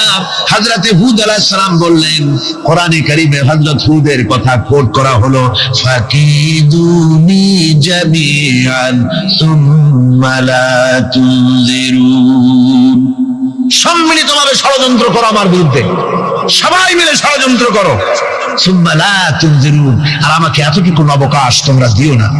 ইন্নী তাওয়াক্কালতু আলাল্লাহি রাব্বি ওয়া রাব্বিকুম, আমি ভরসা করেছি সেই আল্লাহর উপরে যার কুদরতি হাতের ভেতরে, যিনি আমাদের রব তোমাদেরও রব, আর যার কুদরতি হাতের ভিতরে তামাম পৃথিবীর জানগুলি যার হাতে, সে আল্লাহর উপরে ভরসা করেছি। ষড়যন্ত্র যদ্দূর আছে করতে থাকো, আমি ষড়যন্ত্র পরোয়া করি না। সুবহানাল্লাহ। এটাই হলো মুমিনের কোয়ালিটি। শুধু ঈমান, লা ইলাহা ইল্লাল্লাহু মুহাম্মাদুর রাসূলুল্লাহ, গরু গোশত খাই, আর রবিউল মাস আসতে পরে ইয়া নবী সালাম আলাইকা, ইয়া রাসূল সালাম আলাইকা, তারপরে গরম গরম জিলাপি আর রসগোল্লা খাইলাম খুব বেশি করে, এর নাম মুমিন নয়। মুমিন হচ্ছে তার চলায় ফেরায় ওঠায় বসায় সাহসিকতার এক আন্দাজ তৈরি হবে সে। আমার ভাইয়েরা, বিপদে অবিচলতা আমাদেরকে পয়গম্বরেরা শিক্ষা দান করেছেন। আমরা দেখতে পেয়েছি বিশ্বনবী জনাবে মুহাম্মদুর রাসূলুল্লাহ সাল্লাল্লাহু আলাইহি ওয়াসাল্লাম হিজরতের রাত, কাফেরেরা চতুর্দিকে দাঁড়ানো, হযরত জিবরাইল এসে বলেন, ইয়া রাসূলুল্লাহ, কাফেরেরা চতুর্দিকে ঘিরে দাঁড়িয়েছে, গভীর রাত, এখন হাতে তাদের তরবারি, সকাল হলে পরেই তারা আপনাকে মেরে ফেলে দিবে, তাড়াতাড়ি উঠেন, মদিনার দিকে চলে যান। আল্লাহ নবী ঘুমের থেকে জেগে হযরত আলীকে ডেকে বলেন, আলী, আল্লাহ অর্ডার করেছেন আমি মদিনায় চললাম, আমার বিছানার পরে আমার চাদর গায়ে দিয়ে শুয়ে থাকো। হযরত আলী বলেন, আল্লাহর হাবিব, আপনার চাদর গায়ে দিয়ে ঘুমিয়ে থাকবো, সকালবেলায় কাফির বেঈমানেরা আপনার বিছানার পরে আপনার চাদর গায়ে দেওয়া অবস্থায় আমি আলীকে তারা মুহাম্মদ মনে করবে, আর আমি আলীকে নবী মনে করে তারা তাদের তরবারি দিয়া কেটে কেটে টুকরা টুকরা করে আবার বিদায় করে দেবে দুনিয়া থেকে। এতটুকুনো পরোয়া করি না, বরং আমার দিলের মধ্যে এটাই তৃপ্তি থাকবে যে আমি আলীর জীবনের বিনিময় আল্লাহর হাবিব দুনিয়ায় বেঁচে আছেন। আল্লাহ রাব্বুল আলামিন বলেন, কুল কুনু হিজারাতান আও হাদিদা, ও নবী শুনিয়ে দেন, তোমরা যদি মরে গিয়া মাটির সাথে মিশে গিয়া যদি পাথরও হয়ে যাও, আর যদি তোমরা লোহাও হয়ে যাও, তারপরেও আল্লাহ রাব্বুল আলামিন তোমাদেরকে জিন্দা করবেন, আবার তোমাদের উঠাবেন। ওরা বলে যে আচ্ছা বুঝলাম, কে উঠাবে আমাদের, কেমনে উঠাবে? আল্লাহ পাক বলেন, ফাসায়াকুলুনা মান ইউরিদুনা, ওরা বলে আমাদেরকে কে উঠাবে, আমাদেরকে কে জিন্দা করবে? আল্লাহ পাক জবাবে বলেন, কুলিল্লাযী ফাতারাকুম আউওয়ালা মাররা, যিনি তোমাদেরকে প্রথম সৃষ্টি করেছেন তিনি আবার তোমাদেরকে জিন্দা করবেন। আল্লাহ পাক সুন্দর করে বুঝাচ্ছেন। এই সব কথা শোনার পরে ফাসায়ুনগিদুনা ইলাইকা রুউসাহুম ওয়া ইয়াকুলুনা মাতা হুয়া, এসব কথা শোনার পরে আল্লাহ বলেন, ওই কাফেরেরা মাথা ঝুলায় ঝুলায় বলে, আচ্ছা তা বুঝলাম। আল্লাহ বলেন, ওরা মাথা ঝুলায় আর বলে, আচ্ছা বুঝলাম, তবে কিয়ামত কবে সেই কিয়ামত অনুষ্ঠিত হবে? আল্লাহ বলেন, নবী শোনায় দাও, কুল আসা আইয়াকুনা করিবা, বেশি দেরি নাই, হতে পারে খুবই তাড়াতাড়ি, কি বলা যায়, সে সময়টা অতি নিকটবর্তী হয়ে যেতে পারে, খুবই নিকটবর্তী সে সময়, সে বেশি দেরি হওয়ার কথা নয়। আল্লাহ পাক এবার মানুষকে যুক্তি দিয়ে বুঝাচ্ছেন। কোরআনে কারীম মানতে মানুষ অস্বীকার করলে আল্লাহ ডান্ডার ব্যবস্থা করেন নাই। নবীজিকে বলেছেন, ইন্নামা আনতা মুযাক্কিরুন লাস্তা আলাইহিম বিমুসাইতির, ও নবী আপনি একজন উপদেশক, উপদেশ দিয়ে যান, আপনাকে দারোগা করে বানাই নাই লাঠি চার্জ করার জন্য, পিটায়া মানুষ হেদায়েত করার দরকার। মানুষকে বুঝান, যুক্তি দিয়া বুঝান। আল্লাহ নিজে যুক্তি দিচ্ছেন, আনতুম আশাদ্দু খালকান আমিস সামাউ বানাহা, ওই কাফেরেরা, তোমরা যারা পরকালকে অস্বীকার করো, তোমাদেরকে উঠাইতে পারবো না যারা তোমরা বলছো, তোমাদেরকে সৃষ্টি করা কঠিন না ওই বিশাল আকাশটাকে সৃষ্টি করা কঠিন? ওই বিশাল আকাশটাই তো আমি আল্লাহ সৃষ্টি করেছি, জোরে কোন সুবহানাল্লাহ। তত বড় আকাশটারে যিনি বানাইতে পারলেন, সে কথা বুঝি তোমাকে তৈরি করতে পারবে না?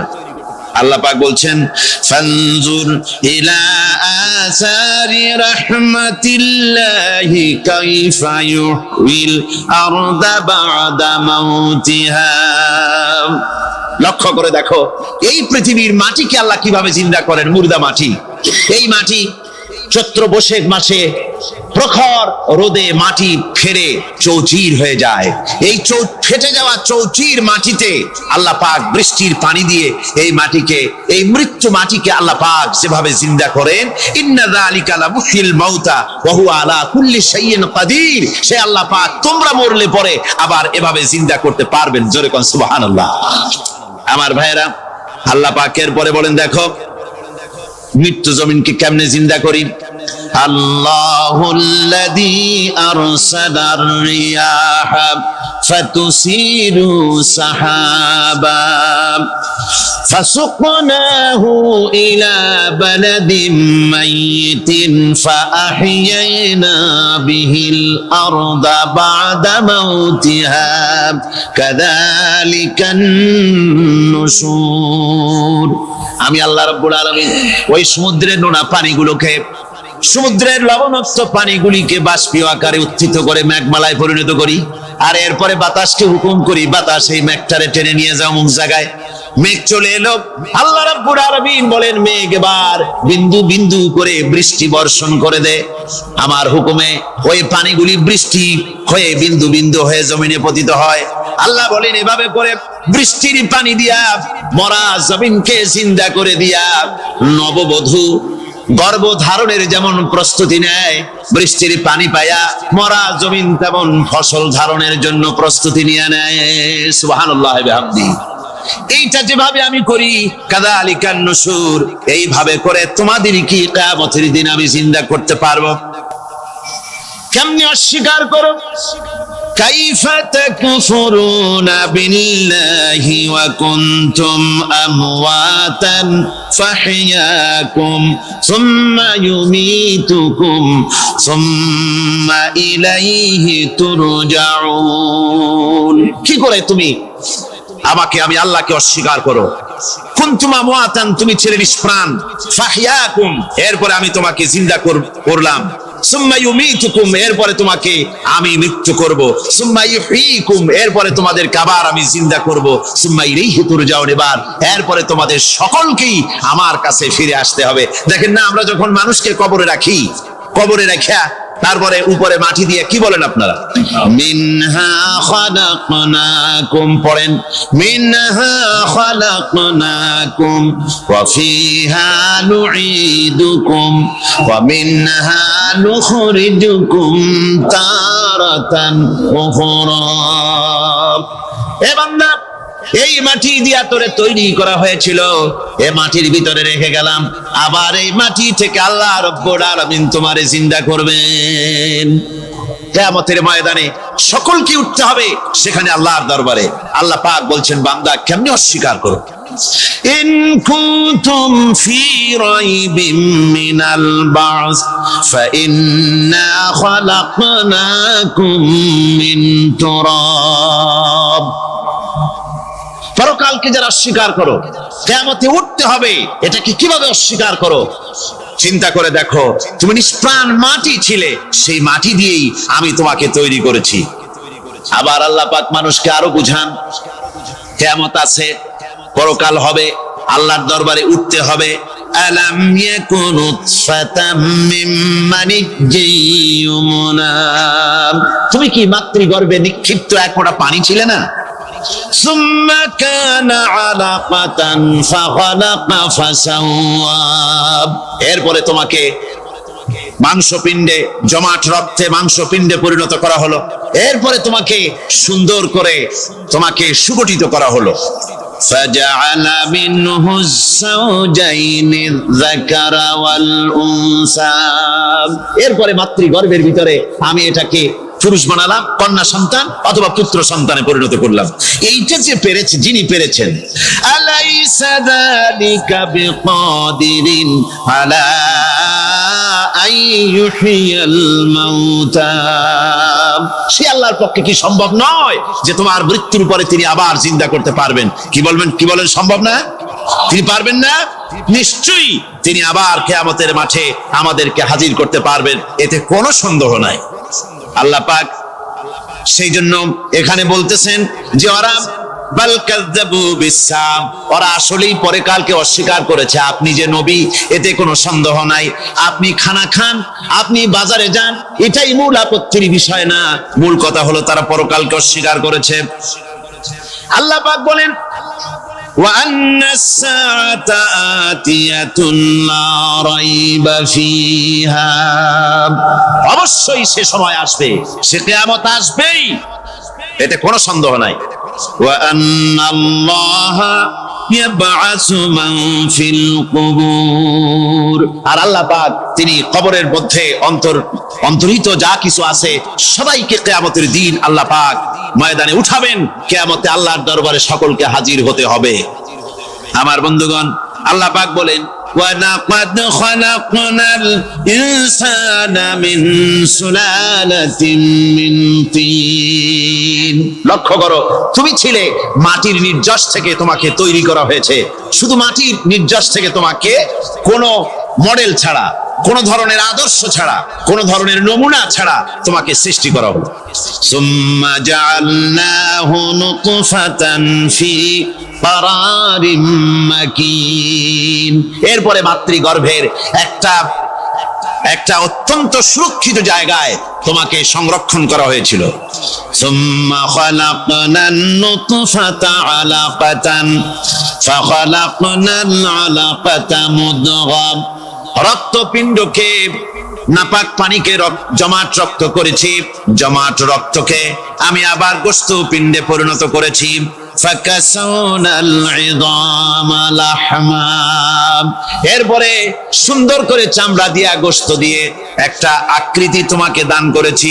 সুম্মা আনশানাহু খালকান আখারা ফাতাবারাকাল্লাহু আহসানুল খালিকিন। এরপরে সুন্দর একটা বিশেষ একটা আকৃতি দিয়ে তোমাকে আমি সুন্দর করে সুগঠিত করে তোমাকে তৈরি করেছি। সুম্মা ইন্নাকুম বা'দা যালিকা লামাইতুন। এরপরে আমি আল্লাহ রাব্বুল আলামিন তোমাকে মৃত্যু দেব, অবশ্যই তোমাকে মৃত্যুবরণ করতে হবে। সুম্মা ইন্নাকুম ইয়াউমাল কিয়ামাতি তুবআসুন। এরপরে কিয়ামতের দিন আসবে, ওই বিশেষ মুহূর্ত আসবে, সেই নির্দিষ্ট সময় আসবে, ওই কিয়ামতের মাঠে আল্লাহর দরবারে তোমাদের সকলকে উঠতে হবে, কোনো সন্দেহ তাতে নাই। আল্লাহ পাক বলছেন وَأَعْتَدْنَا لِمَنْ كَذَّبَ بِالسَّاعَةِ سَعِيرًا। আমার এই পরকালকে, এই আখিরাতকে, কিয়ামতের দিনকে যারা অস্বীকার করবে, যারা মিথ্যা মনে করবে, আমি তাদেরকে জ্বলন্ত আগুনের শাস্তি তাদের জন্য রেখেছি। জোরে বলেন নাউজুবিল্লাহ। সেই কিয়ামত যে দিনটা আল্লাহ পাক মানুষের জন্য রেখেছেন, সেই কিয়ামতের অবস্থা বড়ই মারাত্মক। মানুষেরা তা জানে না। মানুষ যদি তা বুঝতে পারতো, জানতে পারতো, তাহলে মানুষেরা গুনাহের কাজ করতে পারতো না। আপনারা কি চিন্তা করেন, ওই যে কাফেরগুলি মক্কার জীবনে, রাসূল পাক সাল্লাল্লাহু আলাইহি ওয়াসাল্লামের মক্কি জিন্দেগিতে যে সমস্ত মানুষগুলি চুরি করতো, ডাকাতি করতো, জিনা করতো, বদমাশি করতো, মানুষ হত্যা করতো, এই লোকগুলি ফিরে আসতো কিসের কারণে? তাদেরকে এই আখিরাতের কথা বলা হয়েছে, এই পরকালের কথা বলা হয়েছে।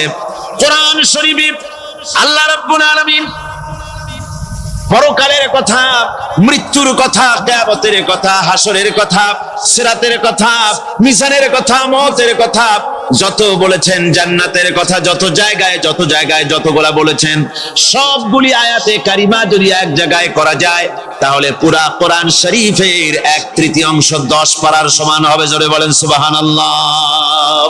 যেহেতু পরকালের চিন্তা ছাড়া মানুষের জীবন পরিচ্ছন্ন হতে পারে না, সুন্দর হতে পারে না, অপরাধ মুক্ত হতে পারে না। আল্লাহ পাক বলেন সেই দিনটি বড়ই ভয়ানক, বিপজ্জনক।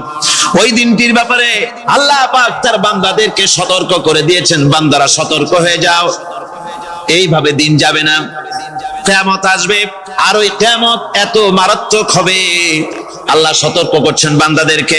ইয়া আইয়ুহান নাসুত্তাকু রাব্বাকুম ইন্না সালসালাতাস সাআতি শাইউন আযীম। হে মানব সকল, আত্মরক্ষা করো খোদার গজব থেকে, আল্লাহর গজব থেকে আত্মরক্ষা করো। ইন্না সালসালাতাস সাআতি শাইউন আযীম। সেই কিয়ামতের সেই কম্পন খুবই মারাত্মক, খুবই ভয়াবহ কম্পন সৃষ্টি হবে সেদিন। ইয়াউমা তারাউনাহা তাযহালু কুল্লু মুরদিআতিন আম্মা আরদাআত। সেদিন দেখতে পাবে স্তন্যদায়িনী মা, যে মা তার সন্তানকে দুধ দেয়, ওই মাও তার দুধের বাচ্চার কথা ভুলে যাবে, মনে থাকবে না। আল্লাহ রাব্বুল আলামিন বলেন ওয়াতাদাউ কুল্লু যাতিন হামলিন হামলাহা। গর্ভধারিণী মেয়ে লোক, তাদের গর্ভ খসে পড়বে। মানুষকে মানুষ দেখতে পাবে, মানুষগুলো উদ্ভ্রান্ত হয়ে পাগলের মতো ছুটাছুটি করছে। আল্লাহ বলেন ওয়ামা হুম বিসুকারা, আসলে এরা নেশাগ্রস্ত নয়, আসলে পাগল হয় নাই। ছুটছে কেন? কেন স্তন্যদায়িনী মা দুধের বাচ্চার কথা ভুলে গেছে? গর্ভধারিণী গর্ভবতী নারী, তার গর্ভ খসে পড়েছে, মানুষ পাগলের মতো দৌড়াচ্ছে। কারণ কি? পাগল তো হয় নাই। আল্লাহ বলেন আসল কারণ হলো ওয়ালাকিন্না আযাবাল্লাহি শাদীদ, আল্লাহর ভয়ঙ্কর আযাব। আর এই সব দৃশ্য, এই সব কম্পন মানুষের মধ্যে ত্রাস সৃষ্টি করে দিয়েছে, এই অবস্থার সৃষ্টি করেছে। আমার ভাইয়েরা, আল্লাহ পাক বলেন ওয়ানযিরহুম ইয়াওমাল আজিফাতি ইযিল কুলুবু নাদাল হানাজির কাযিমিন। ও নবী, মানুষদেরকে আপনি সতর্ক করেন, ওই দিনটা এমন হবে ভয়ের চোটে মানুষের কলিজা তার মুখের কাছে চলে আসবে। মানুষ ভয়তে অস্থির হয়ে যাবে, কলিজা গলার কাছে চলে আসবে। সেই দিনের কথা তাদের শোনায় দেন। ওই দিনটা এমন মারাত্মক দিন, ফাকাইফা তাত্তাকুনা ইন কাফারতুম ইয়াওমা ইয়াজআলু বিলদানা শিবা। সেদিন ভয়ে চিন্তায় যুবক ছেলে বৃদ্ধে পরিণত হয়ে যাবে, কিশোরগুলি তরুণগুলি বৃদ্ধে পরিণত হয়ে যাবে। আমার বন্ধুগণ, মানুষ সেদিন দিক বিদিক হয়ে দৌড়াতে থাকবে, পালাবো কোথায়? আল্লাহ কোরআন শরীফে সব কথা বলে দিয়েছেন।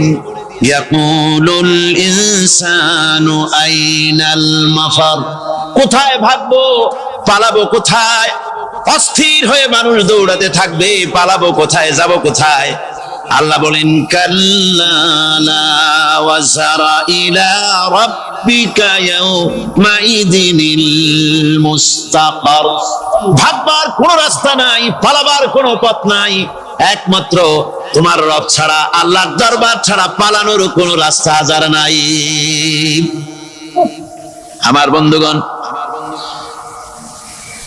এই কঠিন সময়, এই কঠিন দিনে, পরকালের এই দিনে, কিয়ামতের এই মারাত্মক অবস্থায় সকলকে উঠতে হবে। আল্লাহ পাক বলেন এরপরে কিয়ামত অনুষ্ঠিত হয়ে যাবে। সূরা ফুরকানে আল্লাহ বলছেন ইযা রাআতুহুম মিন মাকানিন বাঈদিন সামিউ লাহা তাগায়ুযান ওয়া যাফীরা, যখন তাদেরকে জাহান্নাম দেখতে পাবে, অর্থাৎ জাহান্নামের, যখন তারা জাহান্নামের দিকে অগ্রসর হবে, তখন তারা দূর থেকেই জাহান্নামের ক্রোধ এবং তেজস্বী আওয়াজ শুনতে পাবে। জাহান্নামের আওয়াজ, বিকট আওয়াজ। ওই যে কক্সবাজারে সমুদ্র সৈকতে ভ্রমণ করতে গিয়ে সমুদ্রের তুফানের আওয়াজ শুনছেন না? কথা বলেন না কেন? সমুদ্রের তুফানের আওয়াজ শুনেছেন তো? এইটা কি? এটা কিছুই না, এর থেকে মারাত্মক আওয়াজ, তেজস্বী ক্রোধের আওয়াজ কানের মধ্যে আসতে থাকবে জাহান্নামীদের। আল্লাহ রাব্বুল আলামিন বলেন ওয়াইযা উলকু মিনহা মাকানান দায়িকাম মুকাররানিনা দাউ হুনালিকা সুবুরা, যখন তাদেরকে হাত পা বেঁধে এই জাহান্নামের কোন সংকীর্ণ জায়গায় ফেলে দেওয়া হবে, তখন দাও হুনালিকা সুবুরা, তারা তখন নিজেদের ধ্বংস এবং মৃত্যু কামনা করবে। আল্লাহ বলেন লা তাদউল ইয়াউমা সুবুরান ওয়াহিদান ওয়াদউ সুবুরান কাসীরা, আজকে এক মৃত্যু ডেকো না, অসংখ্য মউত ডাকো। আজকে মউত আর তোমাদের আসবে না, অসংখ্যবার ডাকলেও মউত তোমাদের আসবে না। এই যে জাহান্নাম, যে জাহান্নামের দিকে তাদের নিয়ে যাওয়া হবে, আল্লাহকে অস্বীকার করলে, নবীকে অস্বীকার করলে, ইসলামকে অস্বীকার করলে, আল্লাহর নবীর নবুয়তকে অস্বীকার করলে তাদের জায়গা হবে জাহান্নাম। আর সে জাহান্নাম এত মারাত্মক, এত কঠিন জায়গা, যে জায়গা সম্পর্কে আল্লাহ পাক বলছেন ইন্নাহু মাইয়াতি রাব্বাহু মুজরিমান ফাইন্না লাহু জাহান্নামা লা ইয়ামুতু ফিহা ওয়া লা ইয়াহইয়া। অপরাধী হয়ে যে লোক আল্লাহর দরবারে উপস্থিত হবে তার জন্য জাহান্নাম হবে, জাহান্নামে আল্লাহ দিবেন। আর ওই জাহান্নামে যখন লোকটা পড়ে যাবে, জাহান্নামের অবস্থা এমন হবে লা ইয়ামুতু ফিহা ওয়া লা ইয়াহইয়া, সে বাঁচবেও না মরবেও না, জীবন মৃত্যু একটা অবস্থা সৃষ্টি হবে। ওই জাহান্নামে নারুল্লাহিল মুকাদাতুল্লাতী তাত্তালিউ আলাল আফইদা, জাহান্নামের প্রচন্ড আওয়াজ, এই আগুন উৎক্ষিপ্ত হয়ে তাদের কলিজা পর্যন্ত, অন্তর পর্যন্ত স্পর্শ করবে এই আগুনের তাপ।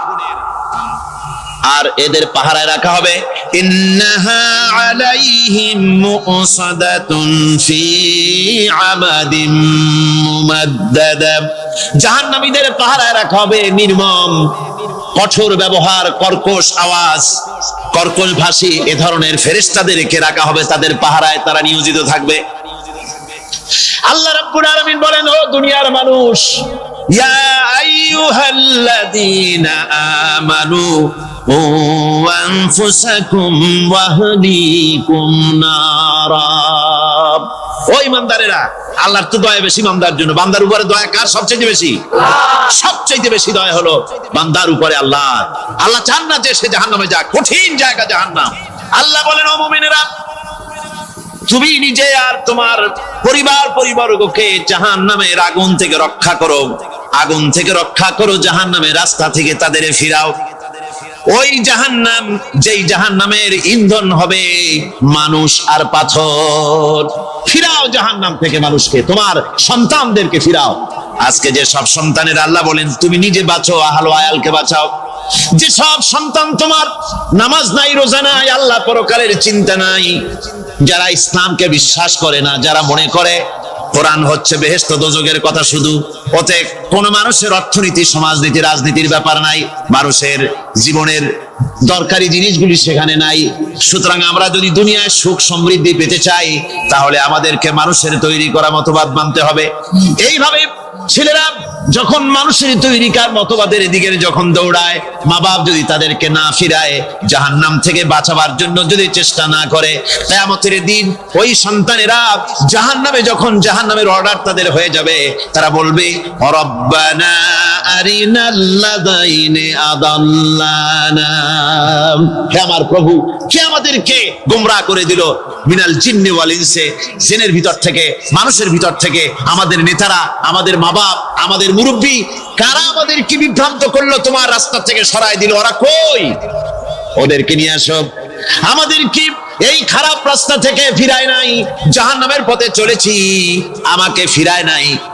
ও আল্লাহ, আজকে জাহান্নামে যাওয়ার আগে ওই মা বাপ আর মুরব্বি আর নেতাগুলি নিয়ে আসো, নাজআলহুমা তাহতা আকদামিনা লিয়াকুনা মিনাল আসফালিন, নিয়ে আসো ওদেরকে পায়ের তলে রেখে তারপরে জাহান্নামে যাব। আমার ভাইরা, যে ছেলে আজকে মানুষের তৈরি করা মতবাদের আন্দোলন করছে, সেকুলারিজম করছে, সোশ্যালিজম করছে, ক্যাপিটালিজম করছে, তারপরে ন্যাশনালিজম করছে, হাজারো মতবাদের দিকে আকৃষ্ট হয়েছে আপনার ছেলে, আপনার স্ত্রী, আপনার বোন, আপনার ভাই, আপনি জেনে শুনে তাদেরকে ফিরাচ্ছেন না, আল্লাহ রাস্তায় আনতেছেন না। কিয়ামতের দিন ওরা পালাইতে যাবে এবং ওদের এই অপরাধের কারণে, ফিরানোর কারণে, সহযোগিতা করার কারণে কিয়ামতের দিন অবস্থা করুণ হয়ে যাবে। এই জন্য আল্লাহ রাব্বুল আলামিন বলছেন, হে বিশ্বাসীরা, আমাকে তোমরা যারা বিশ্বাস করেছো, ঈমান এনেছো, নিজে বাঁচো আর নিজের আহল আয়ালকে জাহান্নামের আগুন থেকে বাঁচাও। ওই জাহান্নাম আলাইহা মালাইকাতুন গিলাদুন শিদাদুন লা ইয়াসুনাল্লাহা মা আমারাহুম ওয়া ইয়াফআলুনা মা ইউমারুন। আল্লাহ রাব্বুল আলামিন বলেন, সেখানে অত্যন্ত কর্কশ, রূঢ় এবং নির্মম স্বভাবের এমন সব ফেরেশতা পরিচালক হিসেবে জাহান্নামে দেওয়া হবে, যারা আল্লাহর নির্দেশের বাইরে কোনো কাজ করে না, তারা সেই সব কাজই করে যা আল্লাহ তাদেরকে হুকুম করেন। তাদেরকে অনুরোধ করে, দরখাস্ত করে কোন রকম তাদের কাছ থেকে কোনো কৃপা, কোনো করুণা, কোনো মহব্বত কিছুই পাওয়া যাবে না। অত্যন্ত কর্কশ, রূঢ় মেজাজের, ফেরেশতা সেখানে পরিচালক হিসেবে দেওয়া হবে। আর ওই জাহান্নামীদেরকে, যারা জাহান্নামে যাবে কিয়ামতের দিন, ফাল্লাযীনা কাফারু কুত্তিআত লাহুম সিয়াবুম মিন নার, আগুন দিয়ে কেটে তাই দিয়ে পোশাক তৈরি করে দেওয়া হবে, আগুনের পোশাক পরিয়ে দেওয়া হবে। আগুনের পোশাক গায়ে পরিয়ে দেওয়ার পরে কুল্লামা নাদিজাত জুলুদুহুম বাদদালনাহুম জুলুদান গায়রাহা, একবার চামড়া পুড়ে যাবে, জাহান্নামের আগুনে চামড়া পুড়ে গলে যাবে, আবার আল্লাহ রাব্বুল আলামিন নতুন করে চামড়া পরিয়ে দিবেন যাতে করে শাস্তির তীব্রতা অনুভব করতে পারে। জোরে কোন নাউজুবিল্লাহ। আমার ভাইরা, জাহান্নামীরা ক্ষুধার যন্ত্রণায়, তৃষ্ণার যন্ত্রণায় আকাশের দিকে তাকায় থাকবে, উপরের দিকে তাকায় থাকবে, বলবে আরে যদি একটু বৃষ্টি হতো, মেঘ হতো। হঠাৎ করে দেখবে যে উপরে কালো মেঘ হয়ে গেছে, মনে করবে যে এবার বুঝি বৃষ্টি হবে, পানি পান করব। মেঘ তারা দেখতে পেল, মেঘের ভিতর থেকে অল্পক্ষণের ভিতরে গরম পানি পড়বে, এমন গরম পুঁজ, এমন গরম রক্ত পড়বে যেগুলি পান করলে পরে সঙ্গে সঙ্গে পেটের নাড়ি ভুঁড়ি আর কলিজা পিছনের দরজা দিয়ে সব বেরিয়ে যাবে। নাউজুবিল্লাহি মিন যালিক। হে আল্লাহ, এই কঠিন অবস্থা থেকে তুমি আমাদেরকে হেফাজত করো। জোরে বলেন আমিন। সবাই বলেন আমিন। আমার ভাইয়েরা, তামসার ব্যাপার নয়। ও যুবক ভাইয়েরা, শিক্ষিত ভাইয়েরা, তামসা করার ব্যাপার না। দুনিয়ায় খেল তামাশা ফুর্তি করার জায়গা না। जगह जी लगाने के लिए ये दुनिया नहीं है, ये इबरत की जा है तमाशा नहीं है। দুনিয়া উপদেশ গ্রহণ করার জায়গা, খেল তামাশা করার জায়গা না। এই পৃথিবীতে আল্লাহ রাব্বুল আলামিন বলেন, নাফরমানি করলে পরে জাহান্নামে যাবেই, জাহান্নামে যেতে হবে। ওই জাহান্নামীদেরকে কি খেতে দেওয়া হবে? আল্লাহ পাক বলছেন, শোনো, খেতে দেব কি? তুসকা মিন আইনিন আনিয়া, ফুটন্ত গরম পানি তাদেরকে পান করতে দেওয়া হবে। লাইসা লাহুম তুআমুন ইল্লা মিন দরি, কাঁটা যুক্ত ঘাস তাদেরকে খেতে দেওয়া হবে। লা ইউসমিনু ওয়ালা ইউগনি মিন জু, এই খাবারে তাদের শরীর পরিপুষ্ট হবে না, আর ক্ষুধাও নিবৃত্ত হবে না। আমার বন্ধুগণ, এমন কঠিন জাহান্নামের অবস্থা থেকে মাপ পাওয়ার জন্য ইমানের জোশ আসতে হবে, ইমানদার হতে হবে, আর নাফরমানিকে ছেড়ে দিতে হবে।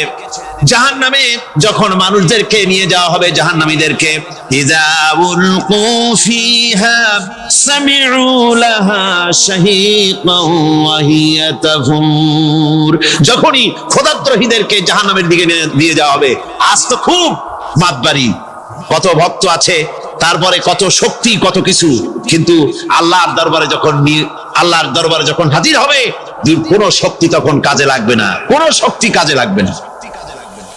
জাহান্নামে যখন তাদেরকে নিয়ে যাওয়া হবে, জাহান্নাম তখন গোসায় ফেটে পড়তে থাকবে, জাহান্নামের ভিতর থেকে গর্জন আসতে থাকবে, তাকাদু তামাইয়াজু মিনাল গায়জ, জাহান্নাম যেন গোসায় ফেটে পড়তে চাইবে। কুল্লামা উলকিয়া ফিহা ফাওজুন সাআলাহুম খাজানাতুহা আলাম ইয়াতিকুম নাদির, জাহান্নামের পরিচালক বলবে, ও আল্লাহর বান্দা, কেন আজ জাহান্নামে আসলি, কেন দোজখে আসলি? আলাম ইয়াতিকুম নাদির, তোর কাছে কি কোনো ভীতি প্রদর্শক কেউ যায় নাই? কোন নবীর কথা কি শোনো নাই? কোরআনের কথা কি শোনো নাই? হাদিসের কথা কি শোনো নাই? জাহান্নামে কেন এলি? এত বড় খারাপ জায়গা কেন আসলি? শোনো নাই কি কোনো ভয় দেখানো কেউ কি সব সতর্কবাণী শোনায় নাই? বেঈমানেরা বলবে, ক্বালু বানা ক্বাদ জাআনা নাযীর, হ্যাঁ, আমাদের কাছে এসেছিল, আমাদের কাছে ভীতি প্রদর্শনকারী এসেছিল। ফাকাযযাবনা ওয়া কুলনা মা নাযালাল্লাহু মিন শাই, এসেছিল কিন্তু আমরা বলেছি বেটা মিথ্যে কথা বলে। জোরে কর নাউজুবিল্লাহ। বেটা মিথ্যে কথা বলে। কিসের বেহেশত, কিসের দোজখ? খালি খালি দোজখের একটা ভয় দেখাইয়া দুনিয়ার এই টাটকা সুখগুলি নষ্ট করতে চায় এরা। পয়গম্বরদেরকে এরকম বলেছে, আর আলেমদেরকেও যখন কোরআন হাদিস থেকে বলা হয় তখন বলে এরা জানি দোজখের কথা কইতে, দোজখ কিসের, আর বেহেশত সে তো এক অসভ্য উদ্যান, জোরে কর নাউজুবিল্লাহ। এমনি করে তারা তামসা করে। ওরা বলবে আমরা এসেছিল ভীতি প্রদর্শনকারী, আমরা মিথ্যে মনে করেছি, বলেছি ওটা মিথ্যে কথা, আর বলেছি আল্লাহ এই ধরনের কিছু নাজিল করেন নাই। জাহান্নামীরা বলবে ওয়াকালু লাউ কুন্না নাসমাউ আও নাকিলু মা কুন্না ফি আসহাবিস সাঈর। আরে লাউ কুন্না নাসমাউ, তার মানে হলো যদি আমরা শুনতাম অর্থাৎ মানতাম, যদি নবীর কথা মানতাম, কোরআনের কথা যদি মানতাম, আর যদি ভালো করে বুঝতাম, মা কুন্না ফি আসহাবিস সাঈর, তাহলে আজকে এই জাহান্নামের কঠিন শাস্তি আমাদের লাভ পেতে হতো না, জাহান্নাম থেকে বেঁচে যেতে পারতাম। কি সর্বনাশ করলাম, বুঝি নাই, যা কিছু শুনেছি মানুষের কথা মতো শয়তানের ওয়াসওয়াসায় পড়ে তো ভুলই করলাম। সেদিন যতই আফসোস করা হোক না কেন, এই আফসোস কোনো কাজে লাগবে না। قل أذلك خير أم جنة الخلد التي وعد المتقون كانت لهم جزاء ومصيرا।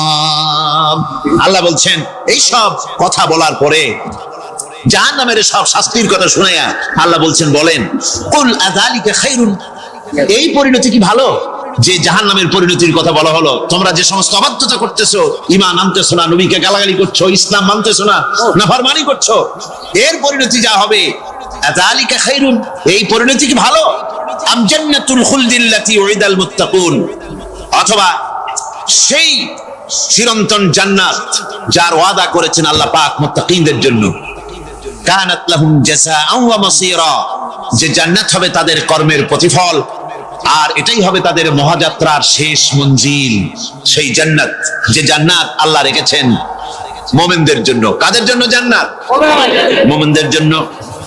সেটা এমন জান্নাত হবে লাহুম ফিহা মা ইয়াশাউনা খালিদিন, যা চাইবে মনের আশা আকাঙ্ক্ষা অনুযায়ী সব পাবে বেহেশতের মধ্যে। খালিদিন, চিরকাল সেখানে থাকবে। কানা আলা রাব্বিকা ওয়াদান মাসউলা, এটা হচ্ছে তোমার রবের অবশ্য পূরণীয় ওয়াদা। জোরে বলেন সুবহানাল্লাহ। এটা তোমার আল্লাহর ওয়াদা এবং অবশ্যই তিনি তা পূরণ করবেন। তোমরা জান্নাতে থাকবে, সেখানে যা চাইবে তাই পাবে। একজন বলছিল জান্নাতে যাইয়া যা চাইবো তাই যদি পাই তাহলে তো খুব ভালো কথা। কয় যে হুজুর আমার তো হোক্কা খাওয়ার দারুণ অভ্যাস, তা বেহেশতের মধ্যে হোক্কা পাবো? বুজুর্গ ব্যক্তি বলছেন আল্লাহর বান্দা, বেহেশতে যাইয়া যদি তুমি হোক্কা খাইতে চাও তা আল্লাহ তোমার হোক্কা দিবেন, কিন্তু আল্লাহর কসম করে বলতে পারি বেহেশতে যাইয়া এমন পচা জিনিস খাওয়ার তোমার ইচ্ছে জাগবে না। এত ভালো জিনিস তুইয়া এই পচা জিনিস খাওয়ার ইচ্ছা তোমার জাগবে না মনের ভিতরে। বেহেশত আল্লাহ রাব্বুল আলামিন মুমিনদের জন্য রেখেছেন। আমার ভাইরা, সে বেহেশতের বর্ণনা কোরআনে কারীমের মধ্যে আল্লাহ দিয়েছেন। একদিকে জাহান্নাম, কোরআনের বর্ণনা কত সুন্দর।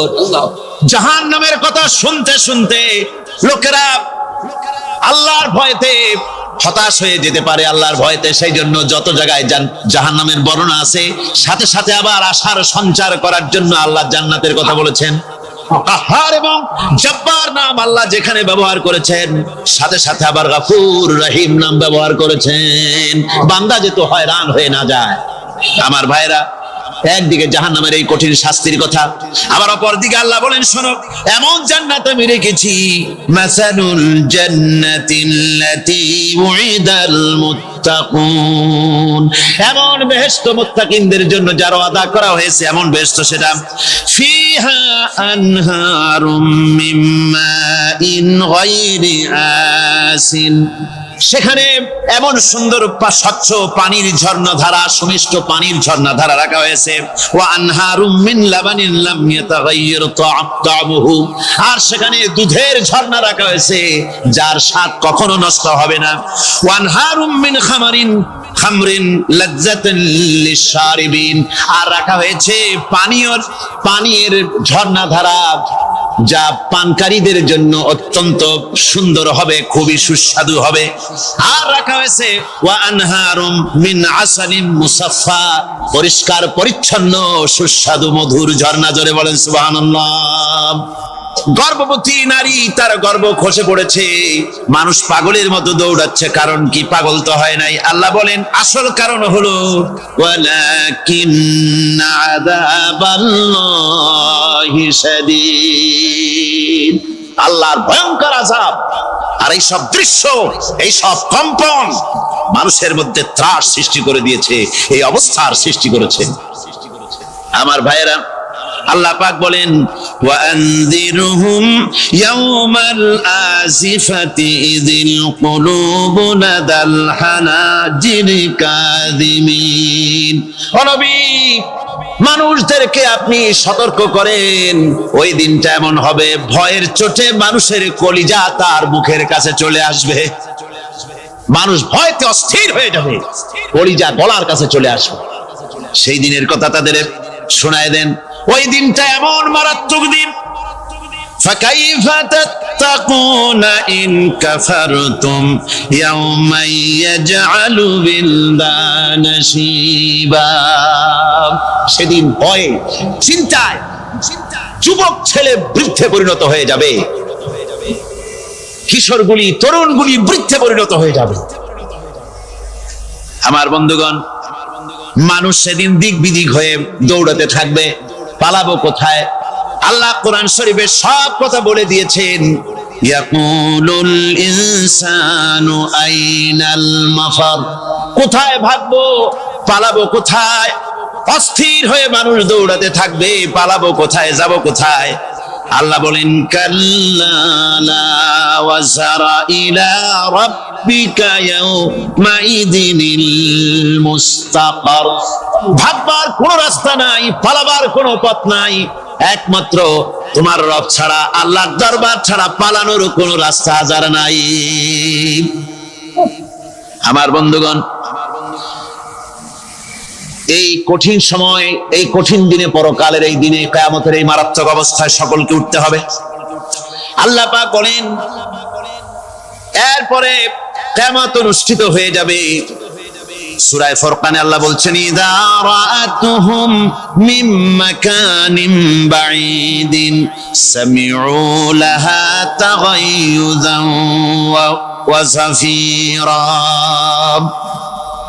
যখন তাদেরকে জাহান্নাম দেখতে পাবে, অর্থাৎ জাহান্নামের, যখন তারা জাহান্নামের দিকে অগ্রসর হবে, তখন তারা দূর থেকেই জাহান্নামের ক্রোধ এবং তেজস্বী আওয়াজ শুনতে পাবে। জাহান্নামের আওয়াজ, বিকট আওয়াজ। ওই যে কক্সবাজারের সমুদ্র সৈকতে ভ্রমণ করতে গিয়ে সমুদ্রের তুফানের আওয়াজ শুনছেন না? কথা বলেন না কেন? সমুদ্রের তুফানের আওয়াজ শুনেছেন তো? এইটা কি? এটা কিছুই না, এর থেকে মারাত্মক আওয়াজ, তেজস্বী ক্রোধের আওয়াজ কানের মধ্যে আসতে থাকবে জাহান্নামীদের। আল্লাহ রাব্বুল আলামিন বলেন ওয়াইযা উলকু মিনহা মাকানান দায়িকাম মুকাররানিনা দাউ হুনালিকা সুবুরা। যখন তাদেরকে হাত পা বেঁধে এই জাহান্নামের কোন সংকীর্ণ জায়গায় ফেলে দেওয়া হবে, তখন দাও হুনালিকা সুবুরা, তারা তখন নিজেদের ধ্বংস এবং মৃত্যু কামনা করবে। আল্লাহ বলেন লা তাদউল ইয়াউমা সুবুরান ওয়াহিদান ওয়াদউ সুবুরান কাসীরা। আজকে এক মৃত্যু ডেকো না, অসংখ্য মউত ডাকো। আজকে মউত আর তোমাদের আসবে না, অসংখ্যবার ডাকলেও মউত তোমাদের আসবে না। এই যে জাহান্নাম, যে জাহান্নামের দিকে তাদের নিয়ে যাওয়া হবে, আল্লাহকে অস্বীকার করলে, নবীকে অস্বীকার করলে, ইসলামকে অস্বীকার করলে, আল্লাহর নবীর নবুয়তকে অস্বীকার করলে তাদের জায়গা হবে জাহান্নাম। আর সে জাহান্নাম এত মারাত্মক, এত কঠিন জায়গা, যে জায়গা সম্পর্কে আল্লাহ পাক বলছেন ইন্নাহু মাইয়াতি রাব্বাহু মুজরিমান ফাইন্না লাহু জাহান্নামা লা ইয়ামুতু ফিহা ওয়া লা ইয়াহইয়া। অপরাধী হয়ে যে লোক আল্লাহর দরবারে উপস্থিত হবে তার জন্য জাহান্নাম হবে, জাহান্নামে আল্লাহ দিবেন।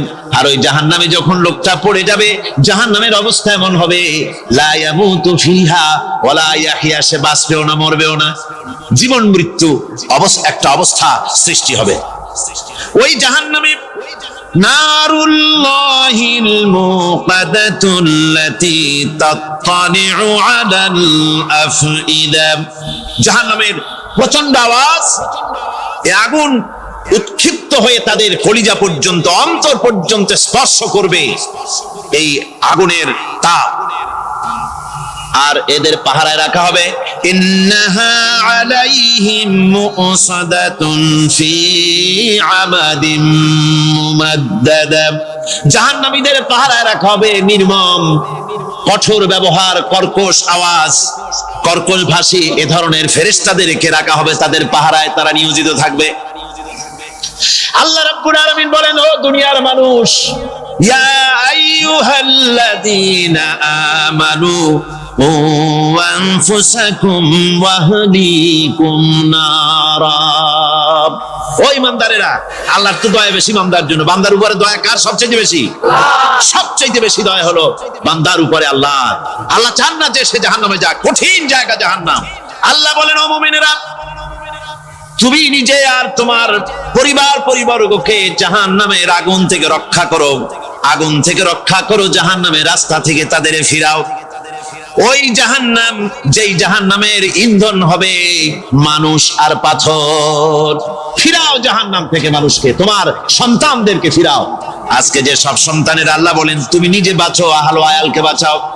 যে সব সন্তান তোমার নামাজ নাই, রোজা নাই, আল্লাহ পরকালের চিন্তা নাই, যারা ইসলামকে বিশ্বাস করে না, যারা মনে করে কোরআন হচ্ছে বেহেশত দোজখের কথা শুধু, ওতে কোন মানুষের অর্থনীতি, সমাজনীতি, রাজনীতির ব্যাপার নাই, মানুষের জীবনের দরকারি জিনিসগুলি সেখানে নাই। সুতরাং আমরা যদি দুনিয়ায় সুখ সমৃদ্ধি পেতে চাই, তাহলে আমাদেরকে মানুষের তৈরি করা মতবাদ মানতে হবে। এইভাবে ছেলেরা যখন মানুষের তৈরিকার মতবাদের দিকে যখন দৌড়ায়, মা বাপ যদি তাদেরকে না ফিরায়, জাহান্নাম থেকে বাঁচাবার জন্য যদি চেষ্টা না করে, কিয়ামতের দিন ওই সন্তানেরা জাহান্নামে, যখন জাহান্নামের অর্ডার তাদের হয়ে যাবে, তারা বলবে, রব্বানা আরিনাল্লাযাইনি আদাল্লানা, হে আমার প্রভু, কে আমাদেরকে গোমরাহ করে দিল, মিনাল জিন্নি ওয়াল ইনসি, জিনের ভিতর থেকে, মানুষের ভিতর থেকে, আমাদের নেতারা, আমাদের মা বাপ, আমাদের মুরব্বী, কারা আমাদেরকে বিভ্রান্ত করলো, তোমার রাস্তা থেকে সরায় দিল, ওরা কই? ওদেরকে নিয়ে আসো। আমাদের কি এই খারাপ রাস্তা থেকে ফিরায় নাই, জাহান্নামের পথে চলেছি, আমাকে ফিরায় নাই। ও আল্লাহ, আজকে জাহান্নামে যাওয়ার আগে ওই মা বাপ আর মুরব্বি আর নেতাগুলি নিয়ে আসো, নাজআলহুমা তাহতা আকদামিনা লিয়াকুনা মিনাল আসফালিন, নিয়ে আসো ওদেরকে পায়ের তলে রেখে তারপরে জাহান্নামে যাব। আমার ভাইরা, যে ছেলে আজকে মানুষের তৈরি করা মতবাদের আন্দোলন করছে, সেকুলারিজম করছে, সোশ্যালিজম করছে, ক্যাপিটালিজম করছে, তারপরে ন্যাশনালিজম করছে, হাজারো মতবাদের দিকে আকৃষ্ট হয়েছে আপনার ছেলে, আপনার স্ত্রী, আপনার বোন, আপনার ভাই, আপনি জেনে শুনে তাদেরকে ফিরাচ্ছেন না, আল্লাহ রাস্তায় আনতেছেন না, কিয়ামতের দিন ওরা পালাইতে যাবে এবং ওদের এই অপরাধের কারণে, ফিরানোর কারণে, সহযোগিতা করার কারণে কিয়ামতের দিন অবস্থা করুণ হয়ে যাবে। এই জন্য আল্লাহ রাব্বুল আলামিন বলছেন, হে বিশ্বাসীরা, আমাকে তোমরা যারা বিশ্বাস করেছো, ঈমান এনেছো, নিজে বাঁচো আর নিজের আহল আয়ালকে জাহান্নামের আগুন থেকে বাঁচাও। ওই জাহান্নাম আলাইহা মালাইকাতুন গিলাদুন শিদাদুন লা ইয়াসুনাল্লাহা মা আমারাহুম ওয়া ইয়াফআলুনা মা ইউমারুন।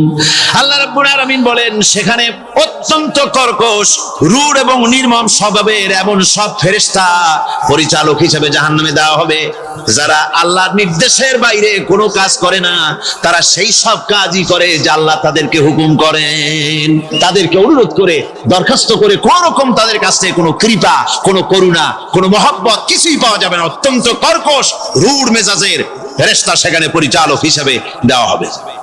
আর ওই জাহান্নামীদেরকে, যারা জাহান্নামে যাবে কিয়ামতের দিন, ফাল্লাযীনা কাফারু কুত্তিআত লাহুম সিয়াবুম মিন নার, আগুন দিয়ে কেটে তাই দিয়ে পোশাক তৈরি করে দেওয়া হবে, আগুনের পোশাক পরিয়ে দেওয়া হবে।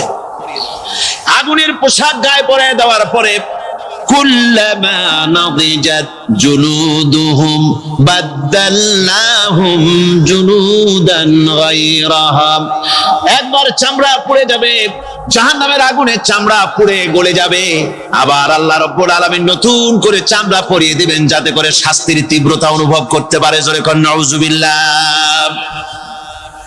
আমার ভাইরা, জাহান্নামীরা ক্ষুধার যন্ত্রণায়, তৃষ্ণার যন্ত্রণায় আকাশের দিকে তাকায় থাকবে, উপরের দিকে তাকায় থাকবে, বলবে আরে যদি একটু বৃষ্টি হতো, মেঘ হতো। হঠাৎ করে দেখবে যে উপরে কালো মেঘ হয়ে গেছে, মনে করবে যে এবার বুঝি বৃষ্টি হবে, পানি পান করব। মেঘ তারা দেখতে পেল, মেঘের ভিতর থেকে অল্পক্ষণের ভিতরে গরম পানি পড়বে, এমন গরম পুঁজ, এমন গরম রক্ত পড়বে যেগুলি পান করলে পরে সঙ্গে সঙ্গে পেটের নাড়ি ভুঁড়ি আর কলিজা পিছনের দরজা দিয়ে সব বেরিয়ে যাবে। নাউজুবিল্লাহি মিন যালিক। হে আল্লাহ, এই কঠিন অবস্থা থেকে তুমি আমাদেরকে হেফাজত করো। জোরে বলেন আমিন। সবাই বলেন আমিন। আমার ভাইয়েরা, তামসার ব্যাপার নয়। ও যুবক ভাইয়েরা, শিক্ষিত ভাইয়েরা, তামসা করার ব্যাপার না। দুনিয়ায় খেল তামাশা ফুর্তি করার জায়গা না। जगह जी लगाने के लिए ये दुनिया नहीं है, ये इबरत की जा है तमाशा नहीं है। দুনিয়া উপদেশ গ্রহণ করার জায়গা, খেল তামাশা করার জায়গা না। এই পৃথিবীতে আল্লাহ রাব্বুল আলামিন বলেন, নাফরমানি করলে পরে জাহান্নামে যাবেই, জাহান্নামে যেতে হবে। ওই জাহান্নামীদেরকে কি খেতে দেওয়া হবে? আল্লাহ পাক বলছেন, শোনো, খেতে দেব কি? তুসকা মিন আইনিন আনিয়া, ফুটন্ত গরম পানি তাদেরকে পান করতে দেওয়া হবে। লাইসা লাহুম তুআমুন ইল্লা মিন দরি, কাঁটা যুক্ত ঘাস তাদেরকে খেতে দেওয়া হবে। লা ইউসমিনু ওয়ালা ইউগনি মিন জু, এই খাবারে তাদের শরীর পরিপুষ্ট হবে না, আর ক্ষুধাও নিবৃত্ত হবে না। আমার বন্ধুগণ, এমন কঠিন জাহান্নামের অবস্থা থেকে মাপ পাওয়ার জন্য ইমানের জোশ আসতে হবে, ইমানদার হতে হবে, আর নাফরমানিকে ছেড়ে দিতে হবে। জাহান্নামে যখন মানুষদেরকে নিয়ে যাওয়া হবে, জাহান্নামীদেরকে, ইযা উলকু ফিহা সামিউ লাহা শাহীকান ওয়া হিয়া তাফুর, যখনই খোদাদ্রোহীদেরকে জাহান্নামের দিকে নিয়ে যাওয়া হবে, আজ তো খুব মাতবাড়ি, কত ভক্ত আছে, তারপরে কত শক্তি, কত কিছু, কিন্তু আল্লাহর দরবারে যখন হাজির হবে, কোনো শক্তি তখন কাজে লাগবে না, কোনো শক্তি কাজে লাগবে না। জাহান্নামে যখন তাদেরকে নিয়ে যাওয়া হবে, জাহান্নাম তখন গোসায় ফেটে পড়তে থাকবে, জাহান্নামের ভিতর থেকে গর্জন আসতে থাকবে, তাকাদু তামাইয়াজু মিনাল গায়জ, জাহান্নাম যেন গোসায় ফেটে পড়তে চাইবে।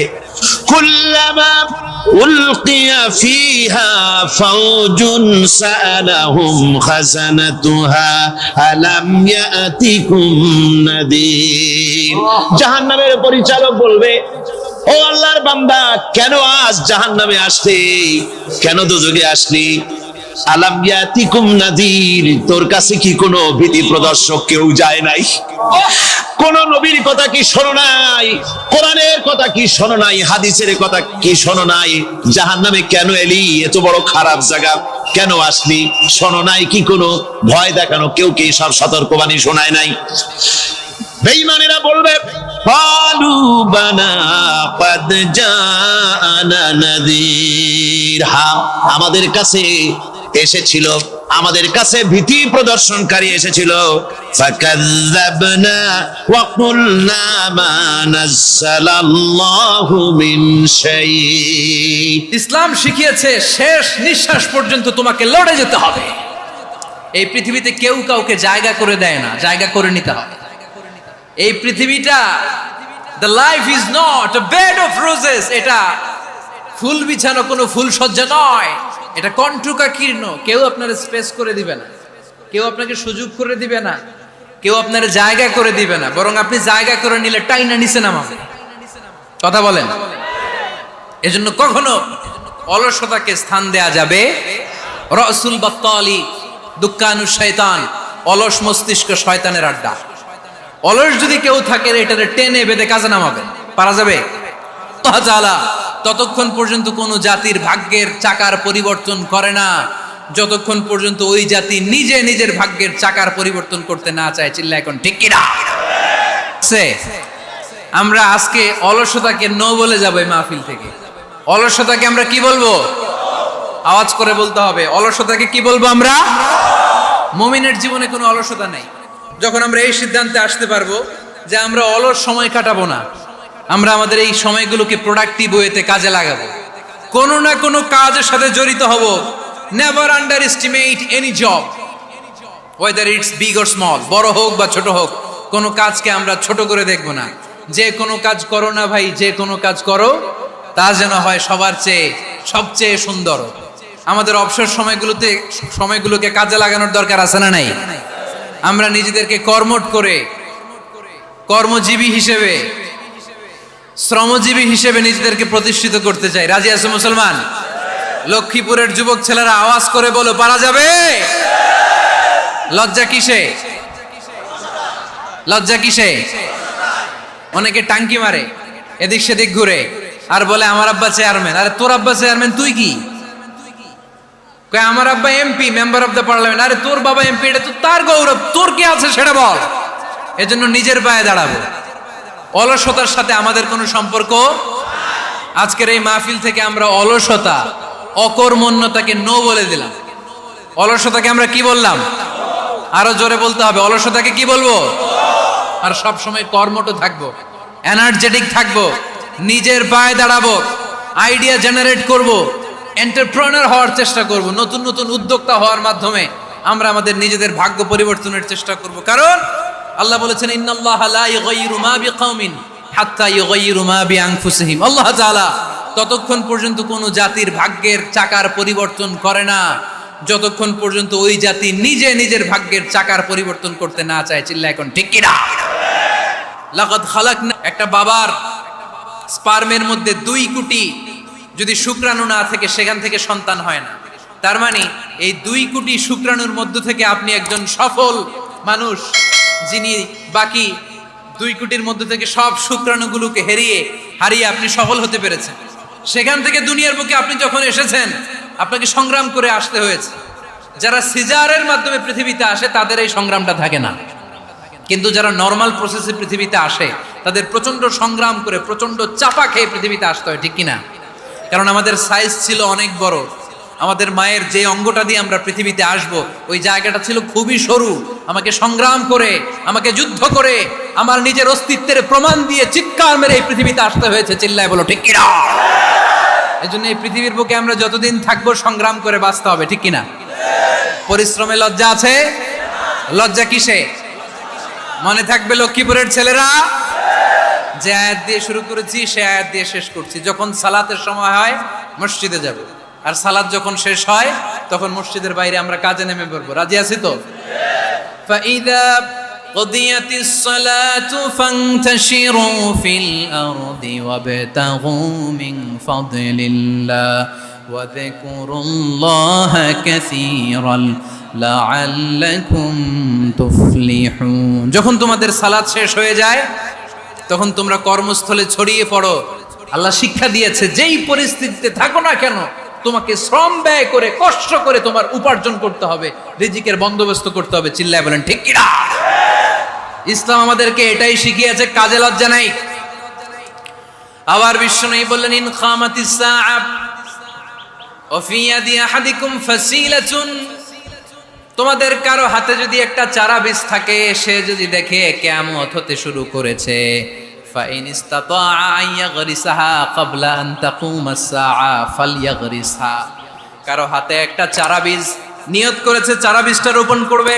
ইন দ্য মিন টাইম দেখলো কিয়ামত হতে শুরু করেছে। বিশ্বনবী বললেন, যদি তোমার সুযোগ থাকে কিয়ামত হওয়ার আগে চারা বীজটা রোপণ করে দাও। কথা বুঝতে পেরেছেন?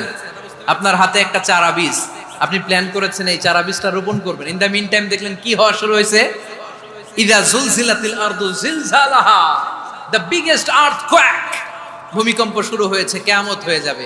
বিষ্ণুনবী বললেন কিয়ামত হইতেছে ওদিকে, আর তোমার হাতে যদি চারা বীজ থাকে দেরি করো না, কিয়ামত তোমার কাছ পর্যন্ত আসার আগে সুযোগ পেলে চারা বীজটা রোপণ করে দাও। সালাত শেষ, কাজে ঝাঁপিয়ে পড়ো, আদেশটা কার? তাহলে ইসলামে ইবাদতের অ্যাটিটিউডটা বুঝতে পারছেন? কাজের সময় কাজ, নামাজের সময়, আওয়াজ করে বলেন, কাজের সময়, নামাজের সময়। সুন্দর হয়েছে না বিষয়টা? ফাইদা কুদিয়াতিস সালাতু ফান্তাশিরু ফিল আরদ, যখন তোমাদের সালাত শেষ তখন জমিনে ছড়িয়ে পড়ো। জমিনটাকে আল্লাহ আমাদের জন্য উর্বর বানিয়েছেন। জমিনে বীজ রোপণ করে দিলেই এখানে ফসলের ব্যবস্থা করে দেয় কে? ওয়াল্লাযী জাআলা লাকুমুল আরদা যালুলান ফামশু ফি মানাকিবিহা ওয়া কুলু মির রিজকি ওয়া ইলাইহিন নুশুর।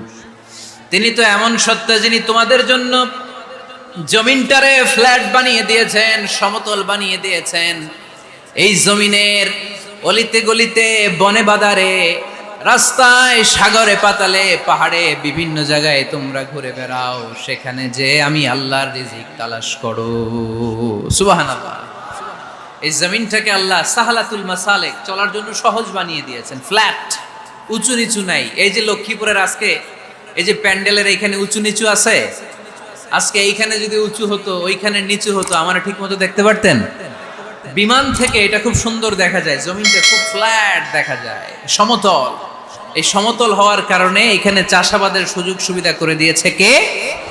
তাহলে বোঝা গেল এই জমিনটা সমতল এবং উর্বর, ভেরি ফার্টাইল ল্যান্ড। আমাদের সালাত শেষ, আমরা কাজে চলে যাব, আবার আজান হলে মসজিদে ঢুকে যাব। এটাই হচ্ছে ইসলামের নিয়ম। সাইয়েদনা ওমর ফারুক যখন মসজিদে নববীর ইমাম, তিনি ইয়ামান দেশের কিছু লোকদের সাথে সাক্ষাৎ করলেন। কোন দেশের? ইয়ামান, যুদ্ধ বিধ্বস্ত একটা দেশ এখন। প্রাচীন নগরী হাদ্রামাউত, বালাবাক, এই ইয়ামান দেশের কিছু লোকের সাথে তিনি সাক্ষাৎ করলেন। তারা গোল হয়ে বসে থাকে, নামাজের পরে যায় না, বসে বসে সুবহানাল্লাহ পড়ে, আলহামদুলিল্লাহ পড়ে জিকির করে। ওমর ফারুক ভাবলেন দেখি পরের ওয়াক্তে কি হয়। উনি আসরের নামাজে ইমামতি করতে আসলেন, এসে দেখলেন ইয়ামানের লোকেরা মসজিদের বারান্দায় আশেপাশে বসে আছে, সবাই যায়, এরা যায় না। মাগরিবের সালাতে উনি ইমামতি করতে আসলেন, ওমর ফারুক নামাজ শেষ করে দেখলেন সবাই চলে যায়, কিন্তু ইয়ামানের লোকগুলো যায় না। এশার সালাত পর্যন্ত তিনি ওয়েট করলেন। এশার নামাজ পড়ে চলে যাওয়ার সময় ওমর ফারুক দেখলেন সবাই নামাজ পড়ে কাজে চলে যায়, কিন্তু ইয়ামান দেশের লোকগুলো যায় না। ওমর ফারুক বললেন, মা বালুকুম মা খাতবুকুম, ঘটনা কি? কি হয়েছে তোমাদের? সবাই নামাজ পড়ে চলে যায়, কাজে যায়, তোমরা যাও না কেন? এখানে কি করো? ইয়ামানিরা বলতে শুরু করলো, নাহনু আল মুতাওয়াক্কিলুনা আলাল্লাহ, আমরা এখানে আল্লাহর উপর তাওয়াক্কুল করে বসে আছি। ওমর ফারুক অবাক হলেন, আনতুম আল মুতাওয়াক্কিলুনা ফিল্লাহ, তোমরা আল্লাহর উপর তাওয়াক্কুল করে বসে আছো?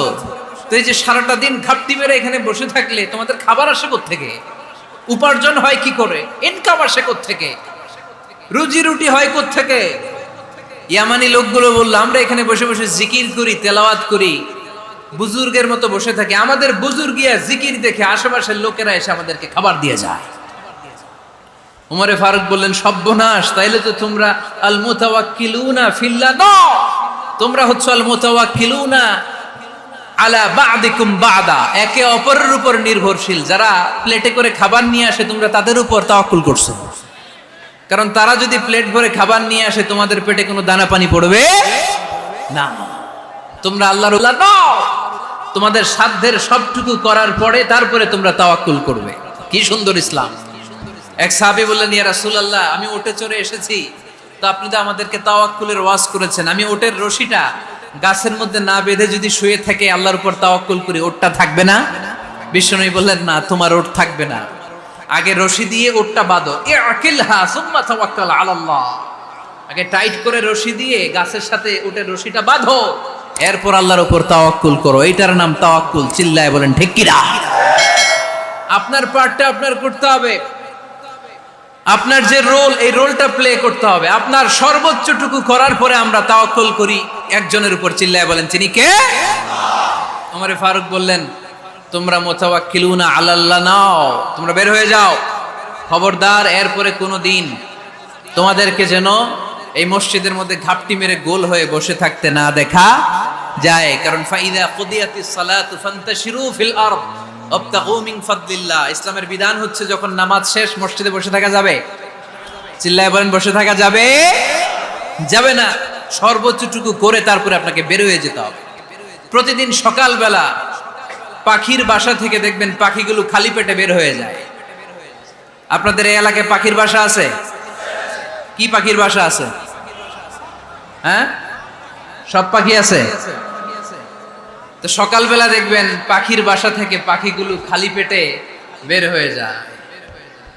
বিকেল বেলায় পাখিগুলোর ওদর পূর্তি করে পেট ভর্তি করে আবার পাখির নিড়ে ফিরিয়ে দেয় কে? কারণ পাখিগুলো তাওয়াক্কুল করেছে কার উপর? পাখিগুলো তাওয়াক্কুল করে যদি পাখির নিড়েই বসে থাকতো, ওদের পেটে খাবার আসতো? কথা বলেন। বিশ্বনবী এটাই বললেন, তাকদু খিমাসান ওয়া তারুহু বিতানান। তোমরা যদি পাখির মতো তাওয়াক্কুল করো, মানে আল্লাহর উপর তাওয়াক্কুল করে জমিনে বের হয়ে যাও, তোমাদেরও রিজিকের দায়িত্ব নিয়ে নিবে কে? সকালবেলা প্রতিটা পাখি না খেয়ে বের হয়ে যায়। একটা পাখির পেটের ভেতরে কোনো দানা পানি নাই, কিন্তু আল্লাহর উপর তাওয়াক্কুল করে পাখিগুলো যখন বের হয়ে যায়, বিকেল বেলা পেট ভর্তি করে ওদর ভর্তি করে আবার পাখির নিরে পাখিগুলোরে ফিরিয়ে দেয় কে? পাখিগুলো কি আমাদের মতো খাবার জমা করে রাখতে পারে? আমরা তো 7 দিনের বাজার একবারে করে ফ্রিজে রাখি। পাখিদের ফ্রিজ আছে না? আছে। আমাদের অতিরিক্ত টাকা হলে আমরা ব্যাংকে ব্যালেন্স করে রাখতে পারি, অ্যাকাউন্ট করে রাখতে পারি। পাখিরাও তো অ্যাকাউন্ট করে রাখে না? না, প্রতিদিন না খেয়ে বের হয়। কালকে ওই পাখিটা কি খাবে, কোন জায়গা থেকে তার রিজিকের ব্যবস্থা হবে আল্লাহ ছাড়া কেউ জানে। এটার নাম তাওয়াক্কুল। এটার নাম কি? আমাদের সাধ্যের, আমাদের ক্যাপাসিটি, আমাদের ক্যাপাবিলিটির সবটুকু করে আমরা তাওয়াক্কুল করি একজনের উপর। চিল্লায় বলেন তিনি কে? এজন্য ইসলাম আমাদেরকে শিখায়, সালাত যখন শেষ বের হয়ে যাও, কাজে নেমে পড়ো। কাজে কোনো লজ্জা নাই, পরিশ্রমে কোনো লজ্জা আছে? যিনি রিক্সা চালায় এতে তার কোনো লজ্জা আছে? দিনমজুর, কুলি, ঠেলা গাড়ি চালায়, ছোট্ট ব্যবসা করে, এতে কোনো লজ্জা আছে? লজ্জা নাই। খেয়াল রাখবেন, লজ্জা হচ্ছে অলসতায়। লজ্জা কিসে? বিষ্ণু ঈসা ইসলাম বলেছেন, মা আকালা আহাদুন তুআমান কাত্তু খায়রুম মিন আইয়াকুলা মিন আমালি ইয়াদি। নিজ হাতে উপার্জিত খাবারের চেয়ে, অর্থের চেয়ে শ্রেষ্ঠ খাবার পৃথিবীর কোনো মানুষ কোনোদিন ভক্ষণ করে নাই। চিল্লায় এখন সুবহানাল্লাহ। শ্রেষ্ঠতম খাবার নিজ হাতে উপার্জিত খাবার। ঘাম জড়িয়ে যে অর্থ উপার্জন করা হয়, যে ইনকাম করা হয়, এটা হালাল। আর হালাল খেয়ে দোয়া করলে কবুল করে কে? এজন্য খেটে খাওয়া মানুষ, শ্রমজীবী মানুষ আর মেহনতি মানুষদেরকে বিশ্বনবী খুব ভালোবাসতেন।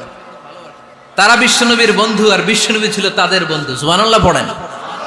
এত ভালোবাসতেন বিশ্বনবী খেটে খাওয়ার মেহনতি মানুষদেরকে। সব সময় বিষ্ণু ইসলাম তাদের জন্য দোয়া করতেন। এজন্য যারা খেটে খায় তারা কপালওয়ালা, তারা মুস্তাজাবুদ দাওয়া। তারা কি?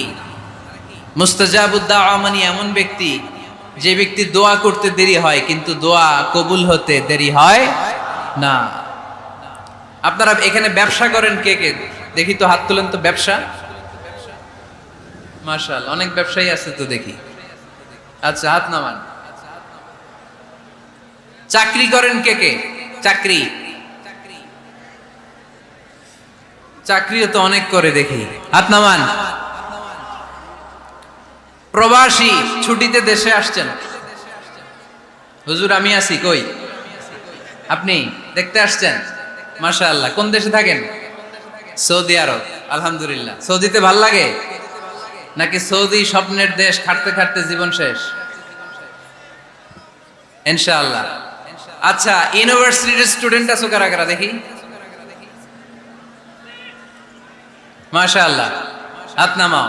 ক্লাস 5 থেকে ইন্টারমিডিয়েট পর্যন্ত পড়াশোনা করতেছো অথবা দাখিল আলিম পর্যন্ত কারা কারা দেখি? মাশাআল্লাহ, হাত নামাও, হাত নামাও। একবারও যারা হাত তোলেন না এবার তারা হাত তোলেন। আন্নারা কি করেন? হ্যাঁ, বেকার।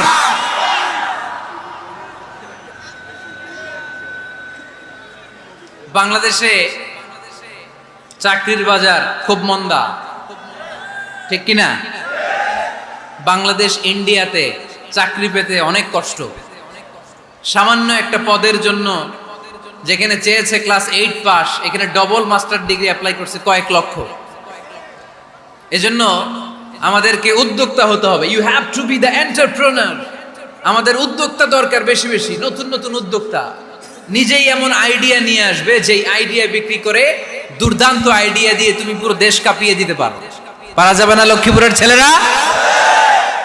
আইডিয়ার অনেক দাম। You have to generate new ideas. নতুন নতুন আইডিয়া এনে মানুষ গোটা বিশ্বকে তাক লাগিয়ে দিচ্ছে। এই যে গত কয়েক বছর আগে কারের একটা রাইড চালু হয়েছে, নাম হয়েছে উবার। কি নাম? ঢাকায় যারা চলাফেরা করেন তারা হয়তো চড়েছেন। উবারের নাম শুনছেন না? এই উবার কোম্পানি কি করে জানেন? নিজেদের ব্যবসা নাই, পুঁজি নাই, পাত্তি নাই, অফিস নাই, কিচ্ছু নাই, কোটি কোটি টাকা হাতায় নিচ্ছে। Just idea, just they are generating new ideas. নতুন নতুন আইডিয়া দিয়ে গোটা বিশ্ব কাঁপিয়ে নিয়েছে একটা মোবাইল অ্যাপসের মাধ্যমে। কিসের মাধ্যমে? Mobile apps. একটা কোম্পানি খুলেছে, গোটা বিশ্বের সব প্রাইভেট কারওয়ালারা ওইখানে রেজিস্ট্রেশন করে আপনি মোবাইলে কোথায় যাবেন, কোত্থেকে যাবেন লিখবেন, গাড়ি আপনার বাড়ির সামনে এসে হাজির। তার একটা পার্সেন্টেজ ওই উবার কোম্পানি পায়। ইউনাইটেড স্টেটস অফ আমেরিকার একটা স্টেট আছে সান ফ্রান্সিসকো, ওইখান থেকে শুরু করছে। 775টা সিটিতে ওদের অপারেশন আছে। বাংলাদেশে ঢাকাতেও আছে। আমি মালয়েশিয়াতে থাকি, ওখানেও আছে, ওখানেও আমরা চড়ি। প্রায় 63টা দেশে ওদের কাজ বাজ আছে। গত বছরে 2018 সালে ওদের প্রফিট ছিল, রেভিনিউ ছিল 11.27 billion US dollar, 11.27 US billion dollar. Just they are selling their ideas. নতুন নতুন আইডিয়া দিয়ে গোটা বিশ্ব কাঁপাচ্ছে। এই উবার যখন চালু হলো, আমি তখন মালয়েশিয়ায়, শুনলাম বাংলাদেশে নতুন আরেকটা বাইর হইছে, পাঠাও। কি নাম? এটা বোধহয় সারা বাংলাদেশ ব্যাপী হয় নাই, 3টা জায়গায়, সিলেটে, চট্টগ্রামে আর ঢাকায়। এরা আরো চালাক। বাংলাদেশের ছেলেপেলেদের মাথায় চিকন চিকন অনেক বুদ্ধি। এরা ভাবলো এই উবার দিয়ে আর আমরা কত আগাবো, আমাদের গাড়ি আরো ছোট করতে হবে। এরা মোটরসাইকেল রাইড দেওয়া শুরু করছে। জ্যামের শহর ঢাকা, চিপা চাপা দিয়া এরা আপনারা নিয়ে জায়গা মতো পৌঁছায় দিল। তো এই যে উবারের পরে আমাদের ছেলেরা বানাইলো পাঠাও। এরপরে কত কিছু বানাচ্ছে ছেলেপেলেরা, আমি তো এগুলো দেখে অবাক। রকমারি.com নাম শুনছো? বিক্রয়.com নাম শুনছো? ঘরে বসে বসে কোটি কোটি টাকা হাতিয়ে নিচ্ছে তারা। Just they are selling their ideas. যেহেতু আমাদের চাকরি কম, ওই চাকরির বাজারে আমরা লাইন দিতে চাই না। আমাদের মেধাকে খাটিয়ে খাটিয়ে আমরা নতুন তরুণ উদ্যোক্তা বানাতে চাই। চিল্লায় বলো ঠিক কিনা? উদ্যোক্তা যত বাড়বে ততই দেশের কল্যাণ হবে। মানুষ তাদের আইডিয়াকে কাজে লাগিয়ে গোটা বিশ্বকে তাক লাগিয়ে দিচ্ছে। আমরা আমাদের সমতল ভূমিতে চাষ করতে চাই না। মালয়েশিয়াতে একটা এলাকা আছে ক্যামেরুন হাইল্যান্ড, ওরা পাহাড়ের মধ্যে চাষাবাদ করে গোটা মালয়েশিয়ার খাদ্যদ্রব্যের অভাবকে মুক্ত করে দিয়েছে। পাহাড়ের মধ্যে ওখানে ফুলের বাগান, ক্যামেরুন হাইল্যান্ড প্রায় 6000 ফিট উঁচু, প্রচন্ড ঠান্ডা। এই ঠান্ডা পাহাড়ি হিল ট্রাক্স এরিয়াতে মালয়েশিয়ার এই ক্যামেরুন হাইল্যান্ডে ওখানে আছে ফুলের বাগান, আছে ফলের বাগান, আছে চায়ের বাগান, ওখানে মধুর চাষ হয়, ওখানে শাকসবজি চাষ হয়, ওখানে অনেক কিছু চাষাবাদ হয়। ওই ফলমূল শাকসবজি দিয়ে গোটা মালয়েশিয়ার 14টা স্টেটে যত শাক সবজি ফলমূল লাগবে ওরা আঞ্জাম দেয়। আর আমরা আমাদের সমতল ভূমিতে চাষ করতে চাই না। আমরা চাষাবাদকে খুব লজ্জা মনে করি। এটা ভুল আইডিয়া। আমাদের যে এলাকা যেই জিনিসের জন্য বিখ্যাত ওইটাকে আমাদের ব্র্যান্ডিং করতে হবে। লক্ষ্মীপুর কিসের জন্য বিখ্যাত? নারিকেল সুপারি। নারিকেল সুপারি যে পৃথিবীর কত মানুষ, ইন্দোনেশিয়ান লোকেরা মরির মতো খায় নারিকেল আর সুপারি। তো এইটারে আমাদের ব্র্যান্ডিং করতে হবে। যেই দেশে যেটা আছে, যে এলাকা যেই পণ্যের জন্য বিখ্যাত ওইটা আমাদের ব্র্যান্ডিং করতে হবে। আমাদের আদমজির জুট মিল বন্ধ না? ভাওয়ানি জুট মিল বন্ধ। আমাদের পাট শিল্পকে ধ্বংস করে দিয়ে ইন্ডিয়া এখন ওই কটনের পাঞ্জাবি বানায়, জুট কটনের পাঞ্জাবি। আছে না নাই? পুরা বাংলাদেশের মার্কেট এই জুট কটনের পাঞ্জাবি দিয়ে সয়লাভ। আমাদের বাংলাদেশের পাট দিয়ে যদি আমরা মিহি পাঞ্জাবি বানাতে পারতাম, গোটা বিশ্ববাজারকে আমরা দখল করে নিতে পারতাম, ঠিক কি না? এর জন্য আমাদেরকে নতুন নতুন আইডিয়া জেনারেট করতে হবে। চাকরির পিছনে বসে থাকলে চলবে না। আর আজান যদি হয়ে যায় ছুটে যাব মসজিদে, আর নামাজ শেষ হলে আমরা আমাদের কাজের দিকে চলে যাব। চিল্লায় বলেন ঠিক কি না? যেটাই করব আমরা ভালোভাবে করব। আল্লাহ বলেছেন লিয়াবলুয়াকুম আইয়ুকুম আহসানু আমালা। লক্ষ্মীপুরের ভাইয়েরা আওয়াজ করে উত্তর দেন, আওয়াজ করে উত্তর দিতে হবে। জান্নাতে যেতে হলে 100তে কত নাম্বার পেতে হবে? হ্যাঁ, হয় নাই 51। কি নাম তোমার? হ্যাঁ, ফরহাদ। জান্নাতে যেতে হলে 100তে আমার দরকার 51। 100তে কত লাগবে? ফাআম্মা মান সাকুলাত মাওয়াজিনুহু ফাহুয়া ফি আইশাতির রাদিয়া। সেদিন মিজানের পাল্লা যার ভারী হয়ে যাবে সে আনন্দ উৎসবে থাকবে। তো মিজানের পাল্লা ভারী হওয়ার জন্য 100তে আমার কত পাওয়া লাগবে? কত পাওয়া লাগবে? 51 পেলেই হয়ে যাবে। এজন্য আল্লাহ বলছেন লিয়াবলুয়াকুম আইয়ুকুম আহসানু আমালা। যেটাই করবে ভালোভাবে করবে। আল্লাহ এটা পরীক্ষা করতে চান যে আমরা ভালোভাবে কে কতটুকু আমল করেছি। যারা আরবি বুঝেন, আলেম ওলামা, আপনারা জানেন এখানে আল্লাহ বলেননি লিয়াবলুয়াকুম আইয়ুকুম আকসারু আমালা। আল্লাহ এটা দেখতে চান যে তোমাদের মধ্যে থেকে কে বেশি আমল করে। এটা বলছে আল্লাহ? বলে নাই। আল্লাহ বলেছে লিয়াবলুয়াকুম আইয়ুকুম আহসানু আমালা, যে ভালো করে করে। এজন্য আমরা যাই করি না কেন কি করে করব? আওয়াজ করে বলতে হবে। কেমন করে করব? যে কোনো কাজ করো না ভাই, যে কোনো কাজ করো, তা যেন হয় সবার চেয়ে সবচেয়ে সুন্দর। পড়েন, যে কোনো কাজ করো না ভাই, যে কোনো কাজ করো, তা যেন হয় সবার চেয়ে সবচেয়ে সুন্দর। পড়েন, যে কোনো কাজ করো না ভাই, যে কোনো কাজ করো, তা যেন হয় সবার চেয়ে সবচেয়ে সুন্দর। হোক না সেটা পড়া লেখা, রঙের ভাষায় ছবি আঁকা। পড়েন, হোক না সেটা পড়া লেখা, রঙের ভাষায় ছবি আঁকা। হোক না সেটা সামান্য কাজ কিংবা মহত্তর, তা যেন হয় সবার চেয়ে সবচেয়ে সুন্দর। যে কোনো কাজ করো না ভাই, যে কোনো কাজ করো, তা যেন হয় সবার চেয়ে সবচেয়ে সুন্দর। চিৎকার করে বলেন ঠিক কি না? আমরা যেটাই করি না কেন এটা ভালো করে করার দরকার আছে না নাই?